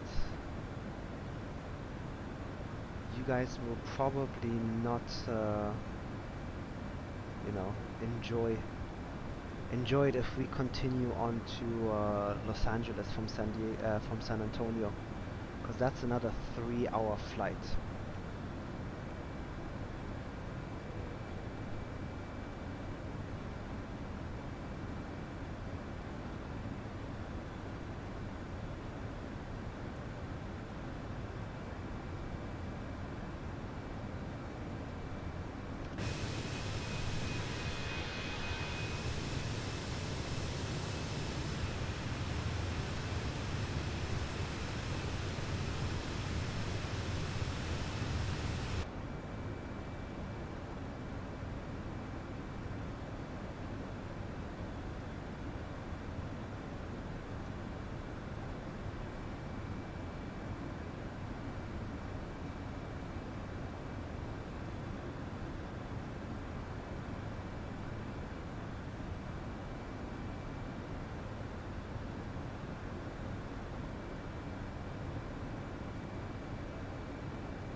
You guys are hella quiet again, as usual.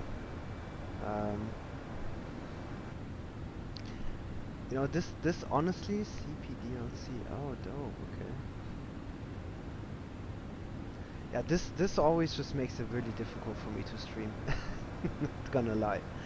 When the chat is really quiet, at that point, like, I get tired and I want to fall asleep.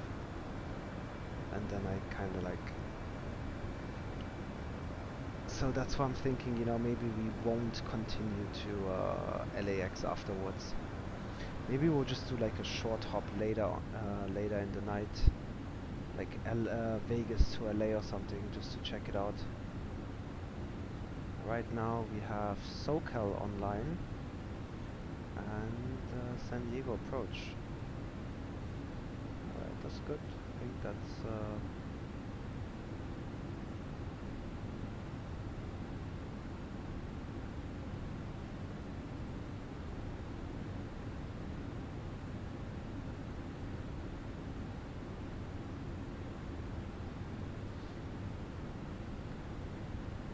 on the southwest, literally just departed San Antonio. Oh yo, I'm playing for jobs. Finish strong, Lord. You got this, kid. Thanks, man. I appreciate it. Yeah, I'm getting tired, yo. Legit getting tired. But let's definitely land into San Antonio first, and then we'll see. We'll see how I feel, how you guys feel, and if you guys are game, then we'll continue to LA, which is another 3-hour flight though. So, you know, just saying. But for now, we'll concentrate on getting into San Antonio safe and sound, and let's hope that our frames don't take a dive. I'm legit worried about that.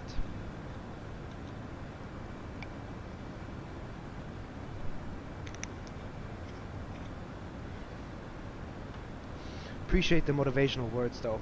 I'm playing for jobs. Thanks, man. Let's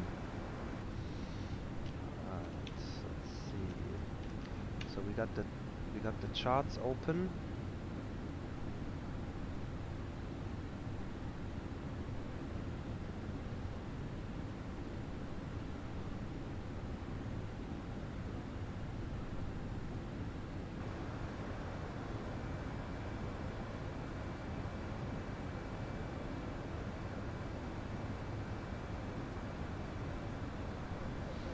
Yo, Lord, if I'm JetBlue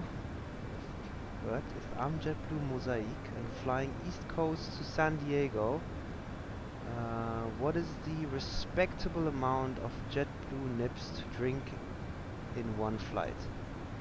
Jack Daniels especially, if they're free. Alright, so first of all, I'm not gonna give you a lecture of that you're not supposed to drink and stuff. No, I'm actually gonna tell you, I just don't like Jack Daniels anymore, man. Like, I outgrew Jack. I'm a whiskey kind of guy, so I feel you. But Jack Daniels, bro, I don't know, man. It's not my kind of shit anymore. But let's see, the respectable amount of nips to drink in one flight. Let's think about this. Well, we're doing East Coast to San Diego, right? That's usually what, like a 6-hour flight. So I would say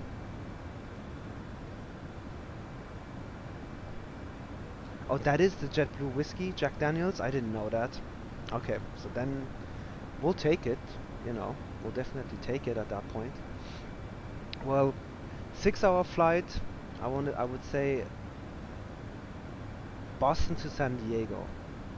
Bro, I'm thinking, it's like a 6-hour flight, right?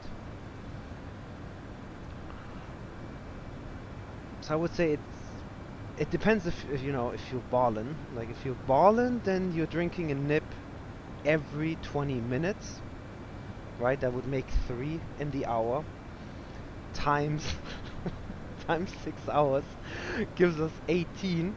And I think by the time you arrive in San Diego, you're gonna be blackout drunk. If we do 2, you know, we're getting 12. I think doable, you know, spaced out over 6 hours. I think could be doable. I think, kinda, you know, I actually saw.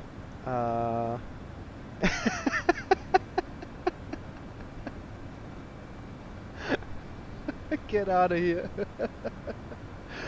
All right, let's think about it. No, I think half an hour, right? Every half an hour, like one little bottle of Jack Daniels, like that they give you at. Yeah, I think that's possible.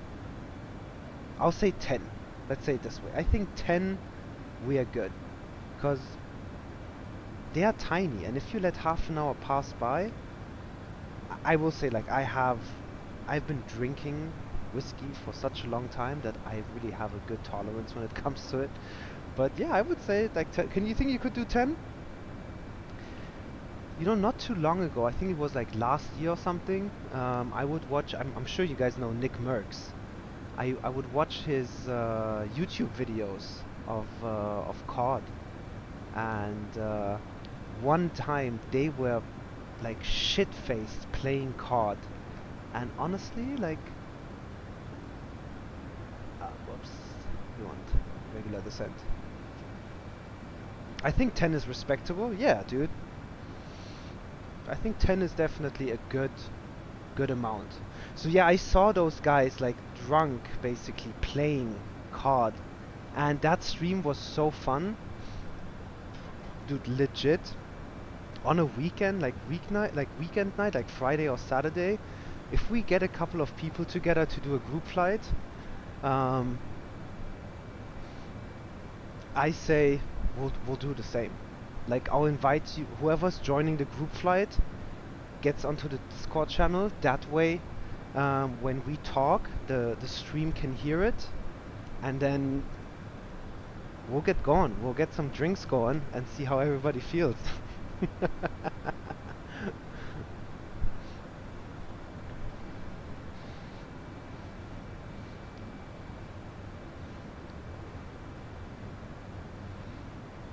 What about you? What would you say though? What would be your number? Hey yo, Dirty. What's going on, my friend? Dude, I would legit be down to do that. Like on a Friday or Saturday. I think probably, you know, as we get more and more drunk, the landings would get worse, but the stream would get probably more fun. Have you ever seen the Always Sunny in Philadelphia episode where they try to chase Wade Boggs' record of drinking across country? No, you know, to be honest, I've never watched that show. I know, isn't it with Danny DeVito, if I'm not mistaken? Right? Never watched it though. Is it? Can you recommend it? Like, is it good? I'm actually looking for shows to watch. I just, I think it was like back in January, I finally watched The Sopranos, which, you know, like, that's such a classic, honestly, and it took me forever to finally watch it.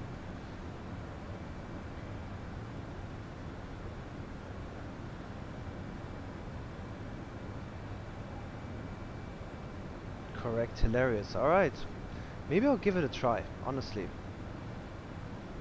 I just watched this Jeffrey Dahmer show on Netflix. I know everybody's talking about it, and so many people, like, you know.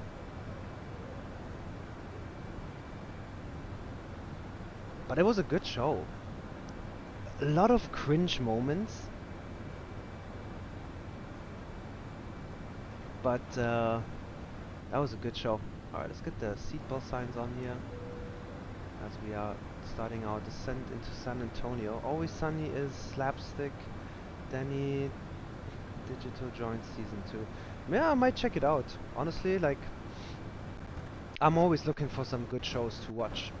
I was actually thinking of starting, I think it's called like HBO's Succession or something. Whoops. But I couldn't, I haven't been able to like get myself to watch it. And then I hear, I think it's called Euphoria or something, supposed to be good as well. And obviously House of Dragons, everybody's raving about. But it's like, I haven't watched those, to be honest. But I'm always on the hunt for some good shows. I like when they're like, you know, drama, thriller, like keep you on your toes. Succession is legit. Okay, alright, so I'm guessing you can suggest it. Then I might actually give it a try. I've heard great things about it. So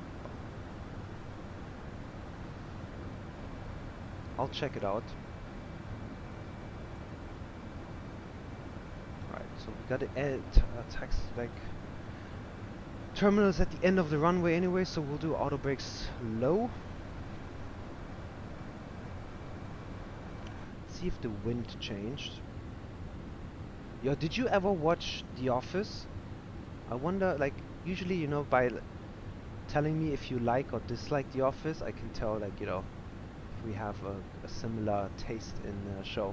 Brooklyn Nine-Nine, dude, I know that guy, like, I've heard a lot of stuff about Brooklyn Nine-Nine, It's supposed to be a really funny show. What do we want to check? Oh, we wanted to check the meter of... Dude, I love The Office. Michael Scott is hands down one of my favorite characters of all time. And I'm pretty sure I've seen The Office probably like 3 times, like, you know, front to back. I love that show. Alright, so 3004, there we go. So we descend into Texas. San Antonio. Office Brooklyn 99, Parks and Recreations. Yeah, dude, I think isn't like Chris Pratt in Parks and Recreation? I have never seen that show, but I've seen that one episode or like that one clip where Chris Pratt makes that, like, I think Kim Kardashian come on her back joke or something. Dude, I cracked up. And ever since then I've wanted to watch it.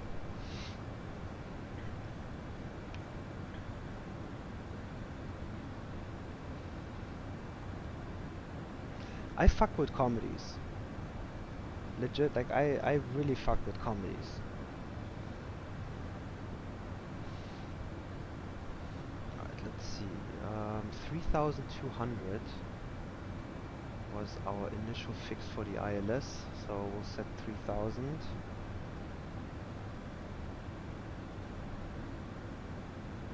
Marks, we gotta be at 13,000. We're gonna make that easily. Perfect.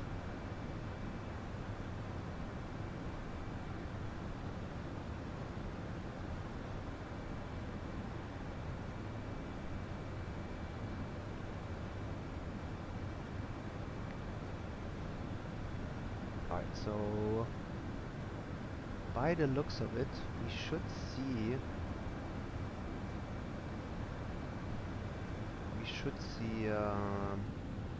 what do you call it? San Antonio.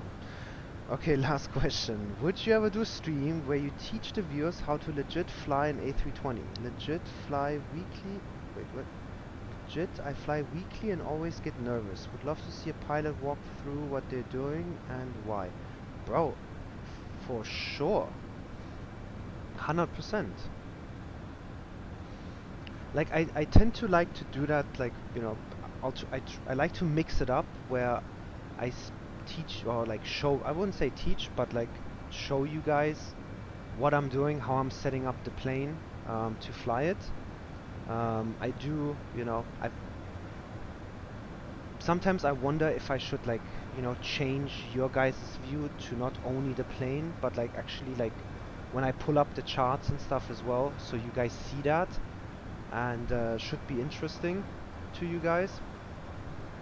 But yeah, man, I'm down. Like, and if you want, we can like set up a stream where you know, we fly together, we do the same flight together, and you can ask questions, and I'll explain them on the stream.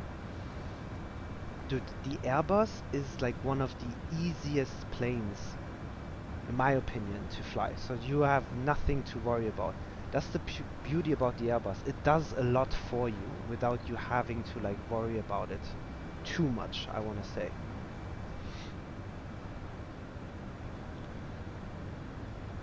Yeah, bro, anytime. If you want, join the Discord channel, and then I have like a channel for like requests, or, you know, even like group flights or something. Write it in there, and then we can set something up, and you know, we'll do that together. And that way, you know, I think you're gonna definitely feel way more comfortable flying the A320. It's really not difficult, in my opinion. It's really easy to set up, but we can, you know, if you want, we can go in, like, we can even do like a cold and dark state, do the entire shebang in a cold and dark state, or just do like a turnaround state and like set up the entire flight with FMC, starting the engines, you know, taxi out procedures, landing and like, you know, takeoff and landing performances, all of that. Like, I'm game to do that. So we can set that up, and then I'll do a stream for sure. Thing about the Airbus is that the startup sequence is immensely complicated for inexperienced pilots. I say you the startup sequence. I guess. I mean, it is. I mean, if you are inexperienced, yeah. I think if you're inexperienced, a Boeing or an Airbus is gonna be, you know, difficult. But dude, like, they are nothing compared to like the Mad Dog, for example. The Mad Dog is, you know, a real hard plane to fly. But honestly, I think the easiest is like, literally, as I said, like just sitting down together, going like through it step by step, and then you will see it becomes second nature eventually. So we're below 10,000. We'll turn off the landing lights. But that's why I'm here, honestly. Like, I would love to like answer you guys' questions or show you how to do it, you know. And like on the way of doing that, I'll probably learn like a thing or two myself. Can you send the Discord link? Yes, I can. One sec. Okay, we'll get the ILS activated right here. So, let's see. Airport, I think, is that the airport right there?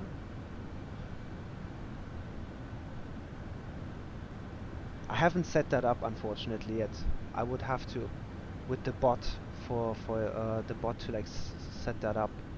Let's see. I'll send in the link here in shortly.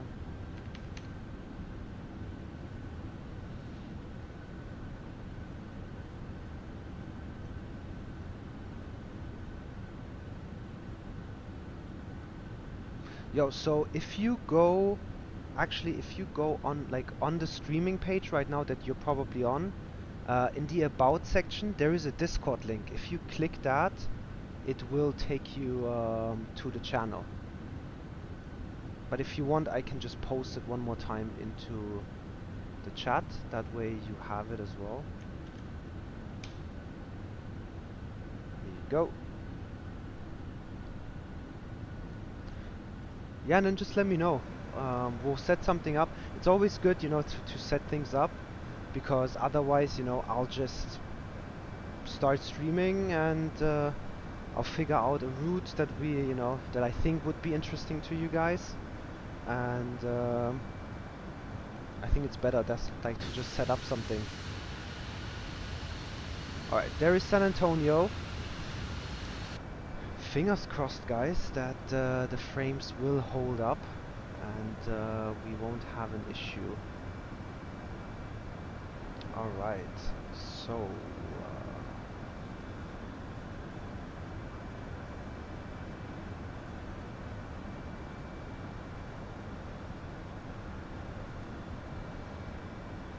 obviously a useful tool always is just using the checklist right here.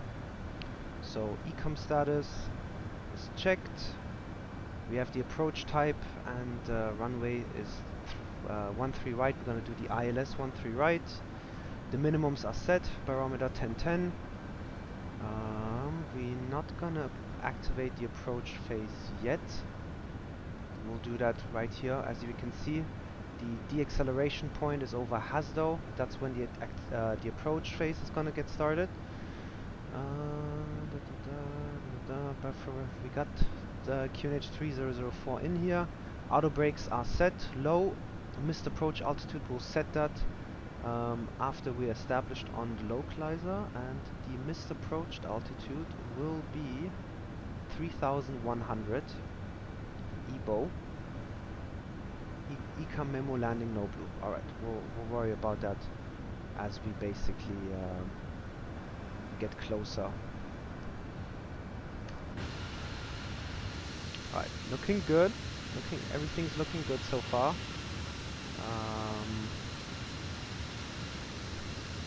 I haven't loaded into the airport yet, so I'm legit hoping that everything with like the airport will load and it won't be like the Asobo standard airport, but should be the INI scene San Antonio.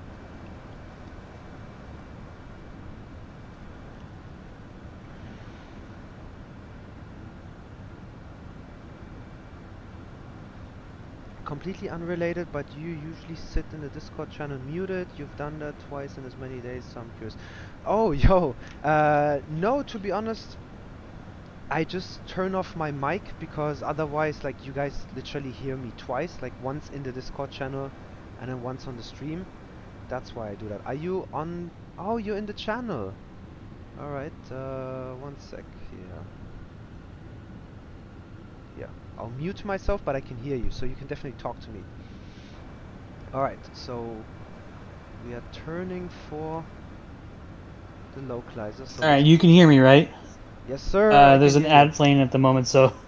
What's up, yo? I'll get to you in about a minute and a half. All good, dude. I'm turning final here in a sec, so let me land this thing, and we can definitely chat. Are you flying yourself right now? Alright, so we got the constraints here. Plus 3200. We are literally, like, you know, on the glide path. Alright, localizer is armed. Let's make sure to activate the approach phase. Perfect, there we go. And we'll arm the approach as well. We're established on the localizer. Let's slow down here.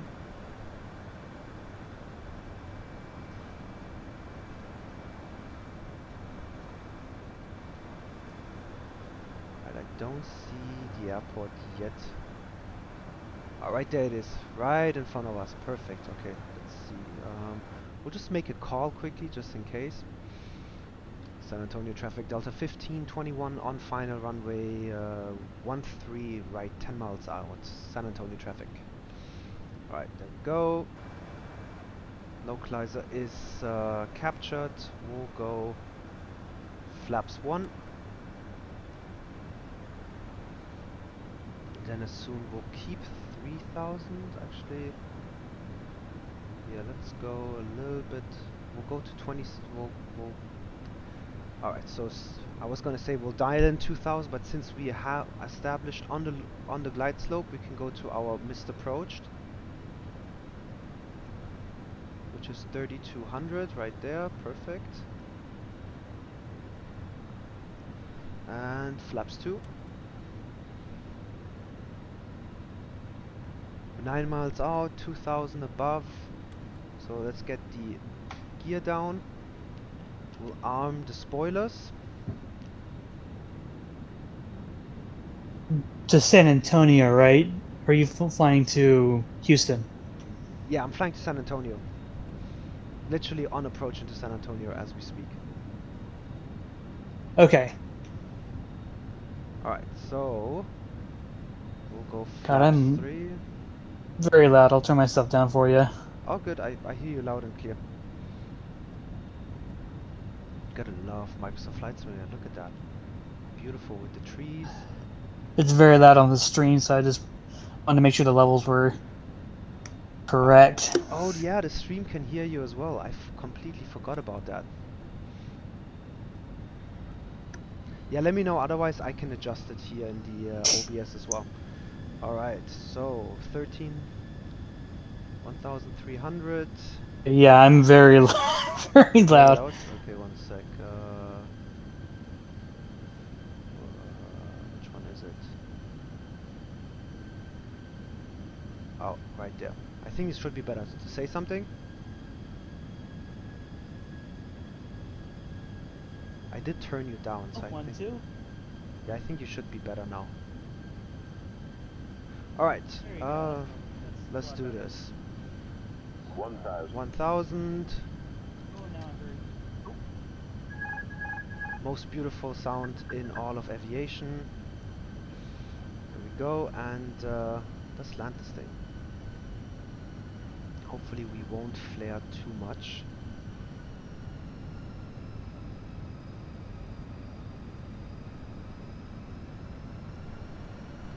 A little bit below the glide slope, but that's fine. We have a quartering headwind. 500. Go. Alright, right now the frames are still acceptable, I want to say. So let's hope that stays this way. Go.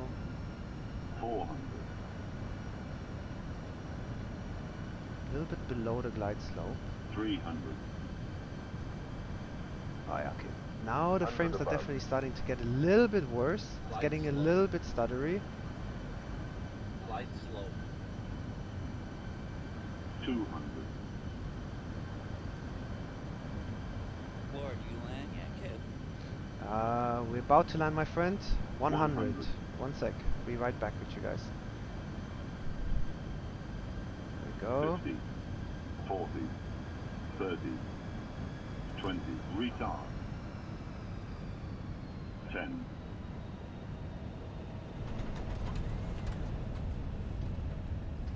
I think you can do better than that. Ooh. 296. That was the landing rate? 296? Oh, but yo, do you guys see the frames taking a massive shit right now? Alright, reversers, 4 greens. Oh my gosh, I see that. Is there a lot of traffic around here? No, it's just the Inisine. Oh, boom! And do you guys see that? Like all of the sudden? Oh no. Okay. Yeah, the frames. It's the airport. The airport is. For a little bit and then drop back down to like 10. Yeah. It's the airport. Inisine, I don't know, for some reason isn't doing a. Lord, I believe that's what we call in the profession absolute butter. No, bro. Potato quality frames. Dude, honestly, but well, oh, dude, look at that. Like it keeps the frames will like ease up a little bit and then they will get fucked up again. But let's see. All right, we'll vacate right here and turn off. High fidelity airports, I tell ya. There we go. Let's go left here. We are at Alpha 3 today. Yo, I will say, like, Fly Life Studio has been giving me really shitty landing rates compared to, like, Volanta and my ACAR system. So we'll double check here in a sec as well, see what Volanta gave me. Because even yesterday I got like a 300 landing rate in Innsbruck, and then what do you call it? Like Volanta gave me a 147, and my ACARs actually gave me a 146. So let's see. Okay, we'll activate the gate right here. We don't need to follow me. Let's get the APU started though. I will admit it did look very rough. It did look rough. All right, then I guess it's a valid one. I'm gonna start the plane a little bit. Lord, what's the best landing you've ever fucking had? Wow, the best landing, dude. The best landings I would get in with the A330, and that was probably like a negative like 6 or -8. Like those were the kind of landings. With the A330, any day of the week, like I can 6 feet per minute? 6, literally 6, not even 60, 6 feet per minute. That thing just, Oh my god. yeah, bro. Like I'm telling you. But honestly, guys, like with a heavy aircraft, it's so much easier to get a better landing rate. All right, taxi light is coming off as we're pulling into the ramp. Why is the A330 more capable of a smoother landing than the A320? I guess like this comes from like experience. I'll tell you. A lot of flight hours with it. I'll explain you here in a sec. Let me just pull into the gate quickly. So the scenery looks great. The frames definitely recovered a little bit, I want to say. But dude, like on approach, it definitely did not look too nice. Okay, 1 sec, and let's set the parking brake. Get the APU bleed set up right here.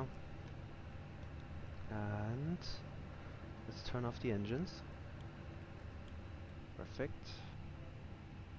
Alright. One sec. Transponder standby. Turn off the fuel pumps, and then we'll turn off the seatbelt signs and we'll request deboarding here. Let's see. We operate jetways, and then we'll request deboarding as well. There we go. Alright, we got external power, so we can turn off the APU. Even better, beacon can come off. And we are good to go. Now we're chilling, right? Yep, gate is pulling up. That's probably getting in an arrival info. Let's get that quickly out of the way, and then is oh yo, he left. Where did I'm playing for Chops go? I was gonna explain to him why the A330 is easier to land, in my opinion. Are you still in chat, my dude? I think maybe he's still in chat. Let's see. Alright, so we landed with 296, and yo, look at that. Dirty, you won the landing rate. Dude, you were close with 268. Good stuff. You were real close. The 320 has, in my experience, it tends to be a little bit tail heavy on the approach. Okay, now the frames are definitely taking a shit. Jesus. Yo, you were just in the channel, man. Oh my god. Just come back in. Just stay there. Oh, dude. Boof. Okay, hold on. Let's do this.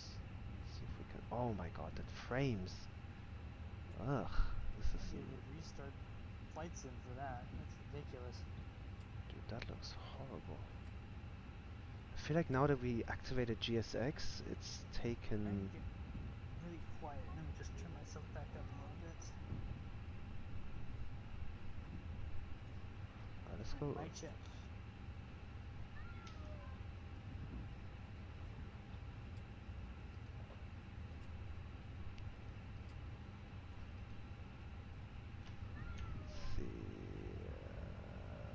Let's see. Can we make this happen? Is this gonna work? Bro, now the frames are just gone. Yo, is he calling me? No, bro.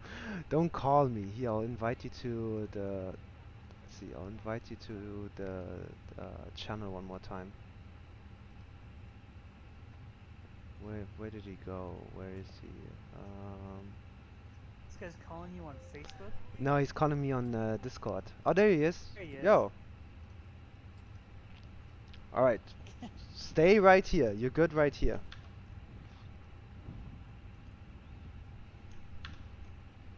Is this mic muted? No. Oh, my mic is muted. On? Hello? Alright, I figured. Your mic's fine. There you go. Now it's working. All right. Let's see. Can I?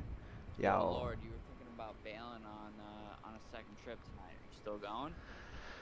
Honestly, I don't know, yo. I'm like debating it if we should do, cause the problem is the second leg is gonna be a 3-hour leg. Like it's gonna be well, like, you know, you guys up for a 3-hour flight all the way from San Antonio to LA, or we could just cancel that flight and just do a different one. Yeah, it is, right? It's the streams. It's the frames. The frames are just taking a massive shit right now. And I don't know what it is. And I wonder, like, what it is, honestly. Let's see, how's my, like, PC performing? 'Cause something is definitely, like, taking insane amounts of, like, performance right now. Do you guys see that? I'm down. I'm always down to fly to LA. Wait a minute. You guys only hear me via the stream, right? Here, I'll turn this off. I think this is better, probably quickly, cause Yeah, that's a lot better. yeah, this is not working. Let's see. Yeah, on the stream a little bit. It won't completely mute it. because if I completely muted it, it'll hurt you in the long run.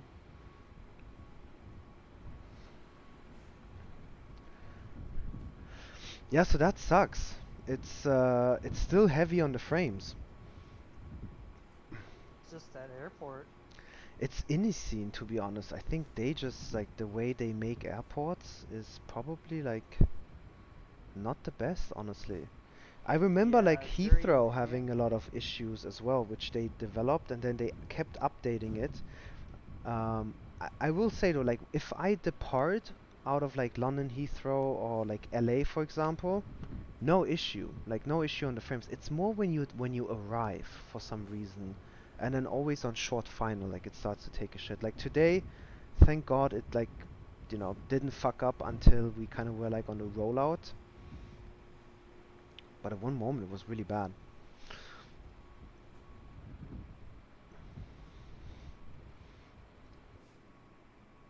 I'm having issues with the 7478. Oh, are you flying the 748 right now? Yeah. I'm trying to get the engine started, but it's not wanting to comply. Yeah, if you were streaming, I could help you. You have the APU on? I Y- restarted just in case. You have to turn on the APU and the bleeds, and then turn off the Okay. packs, and then Off the packs, okay. one, like, you can with the 7.4 you can start 2 engines at a time if you wanted to. Yeah, I might do engine 1 and 4. Yo, Thrust. Yo. Lord, can you hear Chubbs? Yep, I can hear you, my friend. 10-4, my man. Alright. Yeah, dude, so as I was saying, like, the A330, for example, is way easier to land, or the heavies, generally. Yeah, that's what you're saying. You're saying it was a lot heavier, so you're saying it was a lot easier to land because of the weight. Yeah, bro, because once you, like, they come in, like, nice and clean, you know? You have a lot of drag, you have a lot of weight, and then they come in, like, nice and clean, and especially, like, over the touchdown point, in a sense. Like, once you get into the ground effect and you flare the plane, they are so heavy, they will, like, nicely sit down. Where, like, the... Yeah, they'll just chill.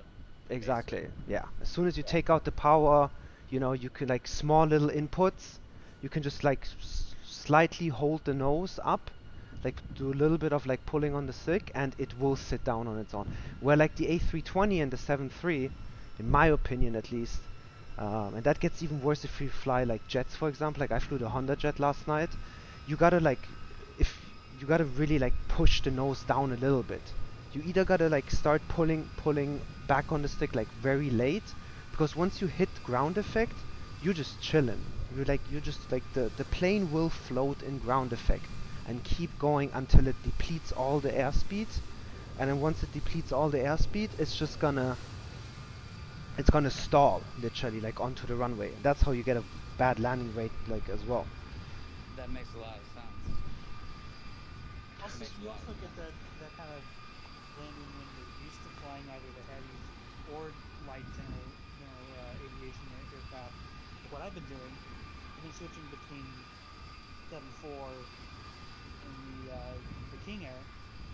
Yeah. You get used to flying one type of aircraft, and when you go back to the other, you forget how to set up the landing.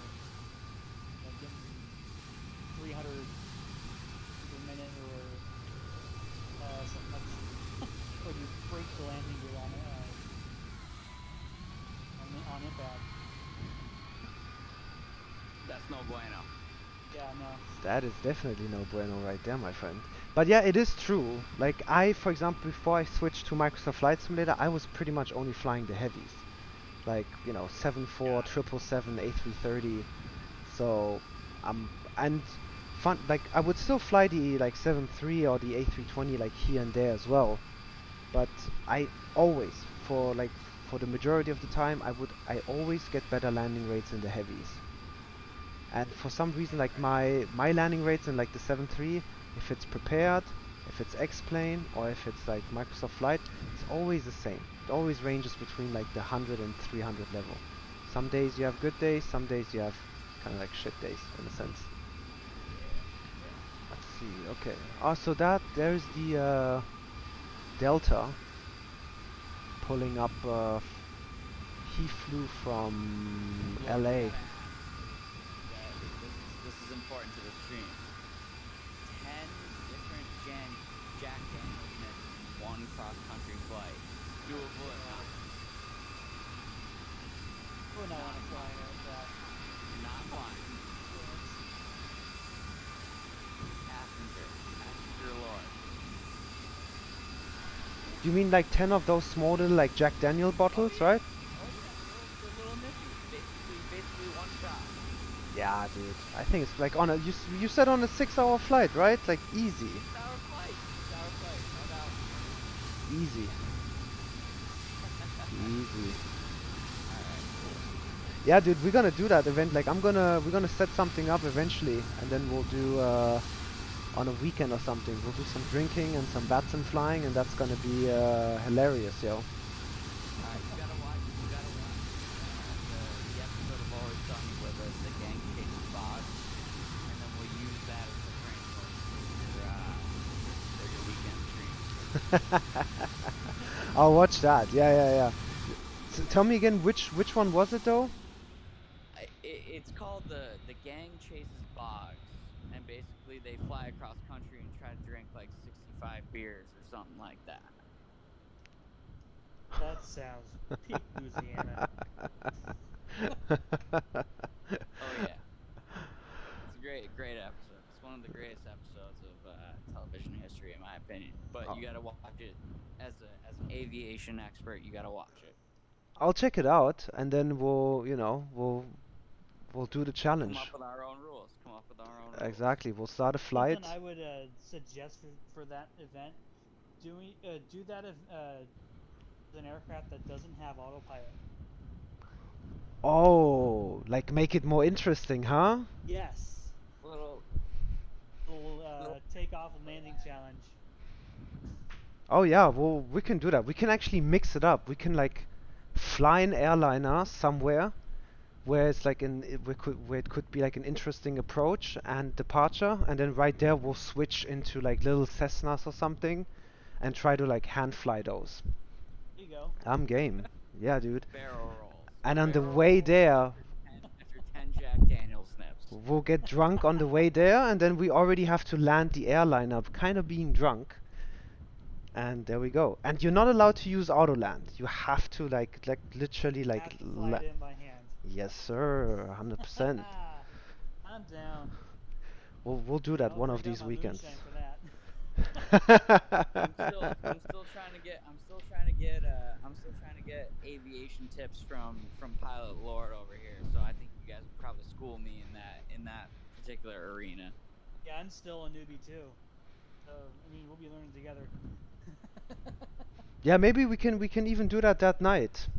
You know, well, probably like drinking and learning is not going to be the best combination, but we'll set something up, and then, dude, we can like you have the FENIX A320, or are you flying the fly-by-wire?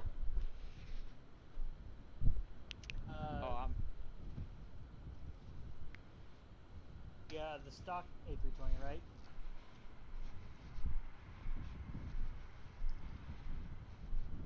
Chubbs? I think it's. Oh no, you asking Chubbs? Yeah, I'm asking you.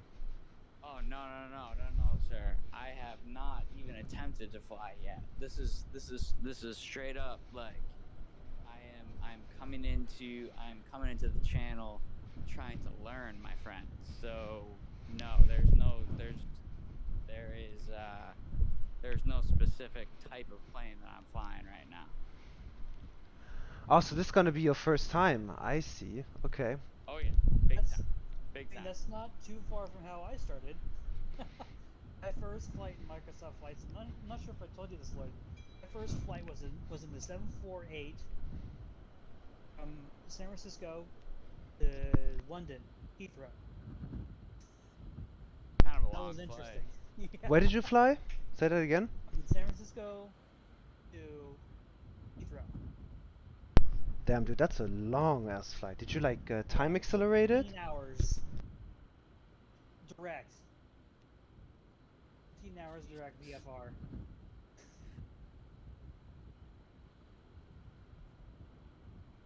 It was gnarly.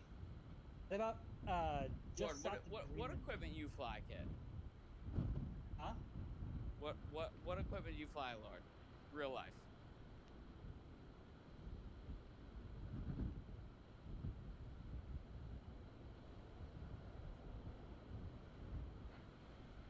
Talking to you, Lord.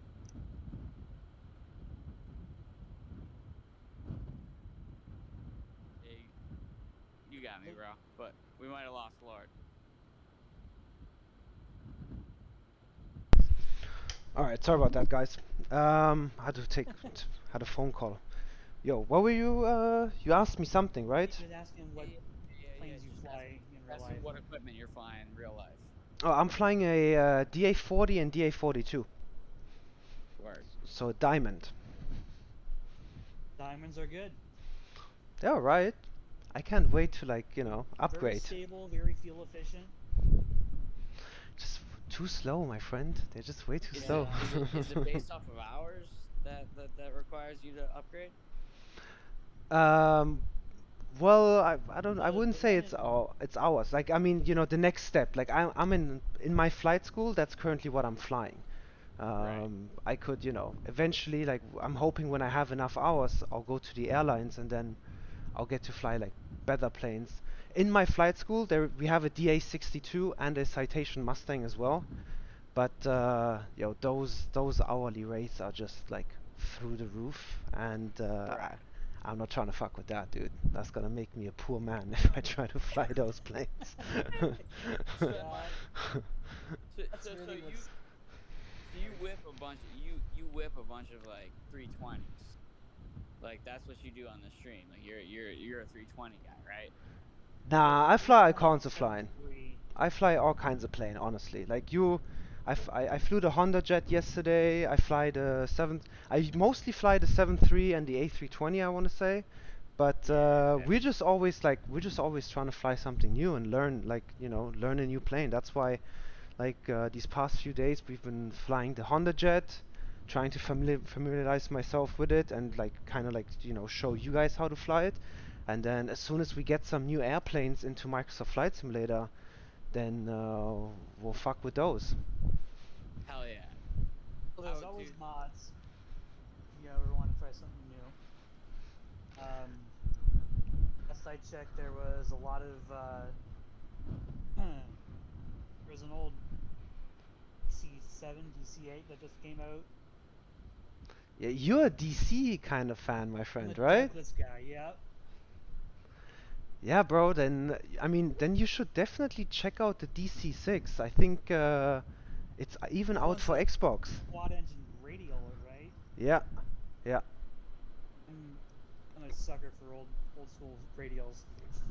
Yeah, bro, I flew that thing like when they first released it and before like all these other like airliners came onto Microsoft Flight. I was flying like the King Air, the TBM, and then once the PMDG like DC6 came out, I was flying that thing. I did a flight from New York to Europe via Keflavik. So I flew literally to Keflavik, did a quick turnaround there, refueled, and then continued on to like London Heathrow. Was flying DC6 Pan Am. That was a sick flight. I love the DC6. It's such a cool plane. I think I've told you this too. Like I wanna start flying it again. It's just I literally have to take a look at the manuals again because I have forgotten how to fly that thing. It's very old school. Everything is all fly-by-wire. The only hydraulics, I believe, are the rudders and the landing gear. That's about it. It has like, it's a very special lady.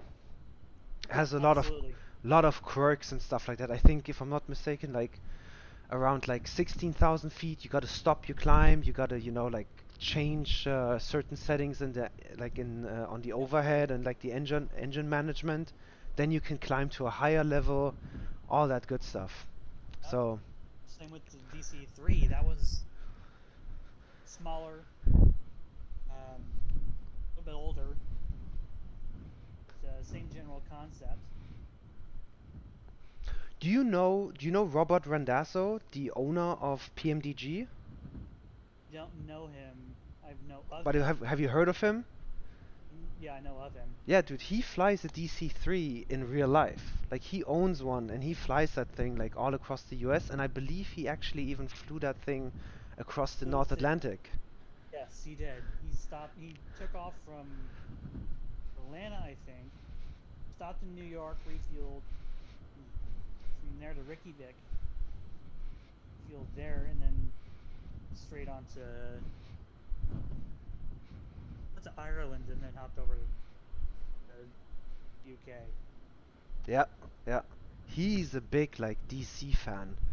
I think that's why, like, even a lot of people, like, in the whole, like, VATSIM community or, like, flight simulator community are trying to push for him to, you know, for PMDG to, like, develop a DC-3 as well.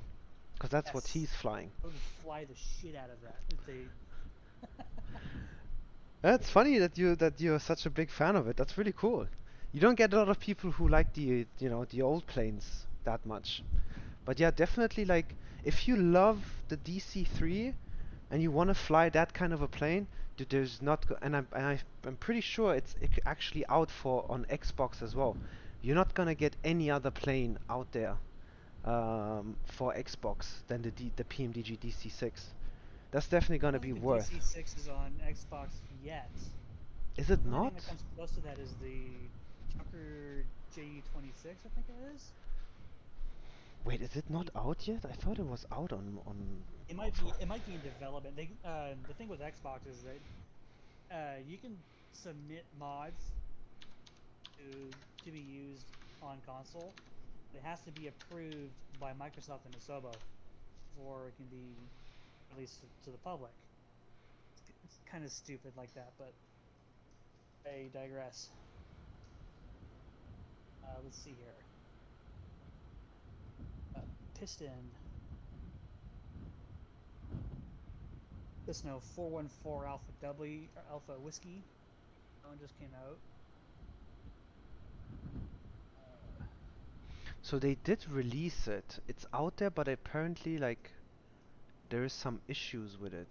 So let's see. Fokker F7. So,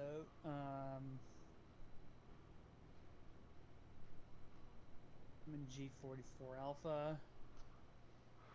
Yeah, you guys are definitely missing some cool planes on Xbox. We have a lot of warbirds, like the P-38 Lightning, P-40 Tomahawk, that sort of thing.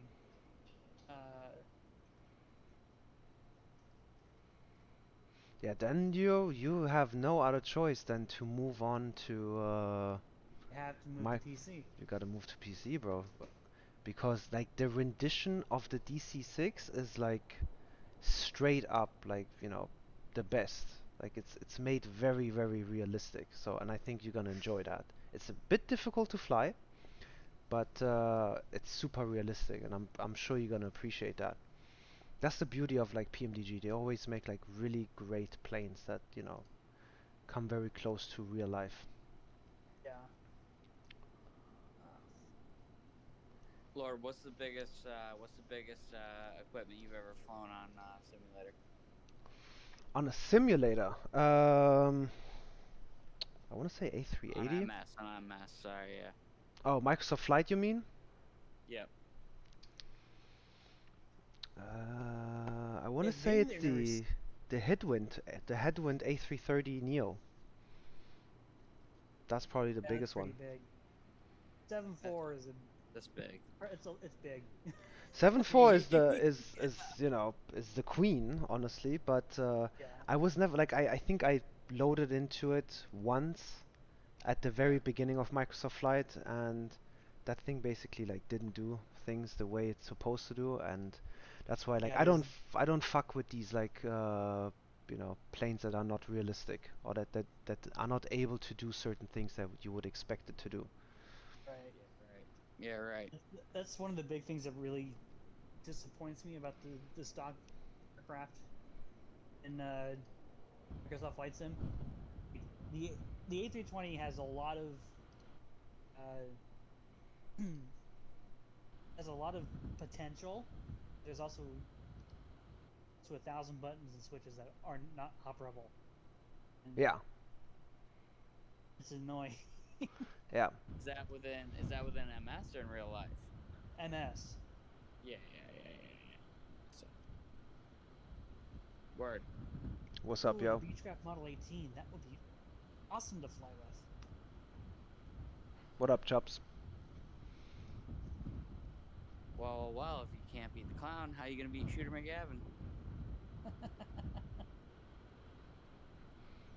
Yeah, I'm thinking I think I'm gonna call it, honestly, guys. I think we're definitely not gonna do a LA flight. Honestly, I don't blame you. If you're not gonna do it tonight, you gotta do it soon. You gotta walk the followers through. Like, hey, listen, this is the procedure. This is what we're doing. This is why. Quick little takeoff, landing. Oh, for sure. We'll get that. We'll do that here soon. I thought you had a plane, like you had an A320, so you could follow along. But Nah. This is like straight up like, hey, look, we're using the Lord stream to feel good about flight. Sounds like a plan, yo. We'll get something like set up here, and then I'll walk you guys through the A320, and then we can do the same for like the 737 and the Honda Jet as well. We get that started. That's good. It's gonna be easy. That's super easy, honestly. Would love to see the I'll be sure to grab my charts this time.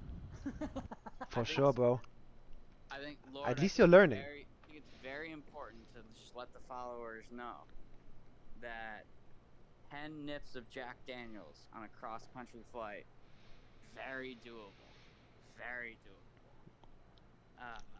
From the standpoint of Sir Lord. Dude, So, it's a 6-hour flight, 100%.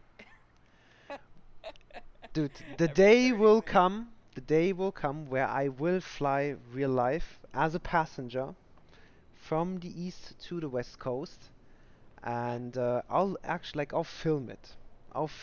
I'll prove you that it's the dude. Me and my friends, like me and my buddies, we drink more than that in a smaller time frame on a weekend.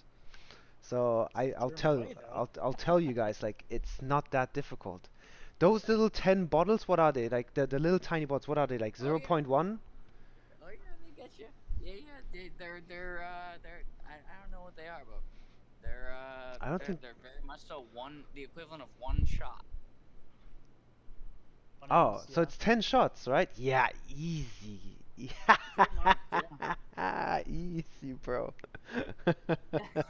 You haven't drank with me yet, man. Like Here's the thing is that, like, there's a lot of things you gotta acquiesce against. Like, the flight attendants are like, oh no, I don't know how much. You know what I mean? Like, there's a lot of factors.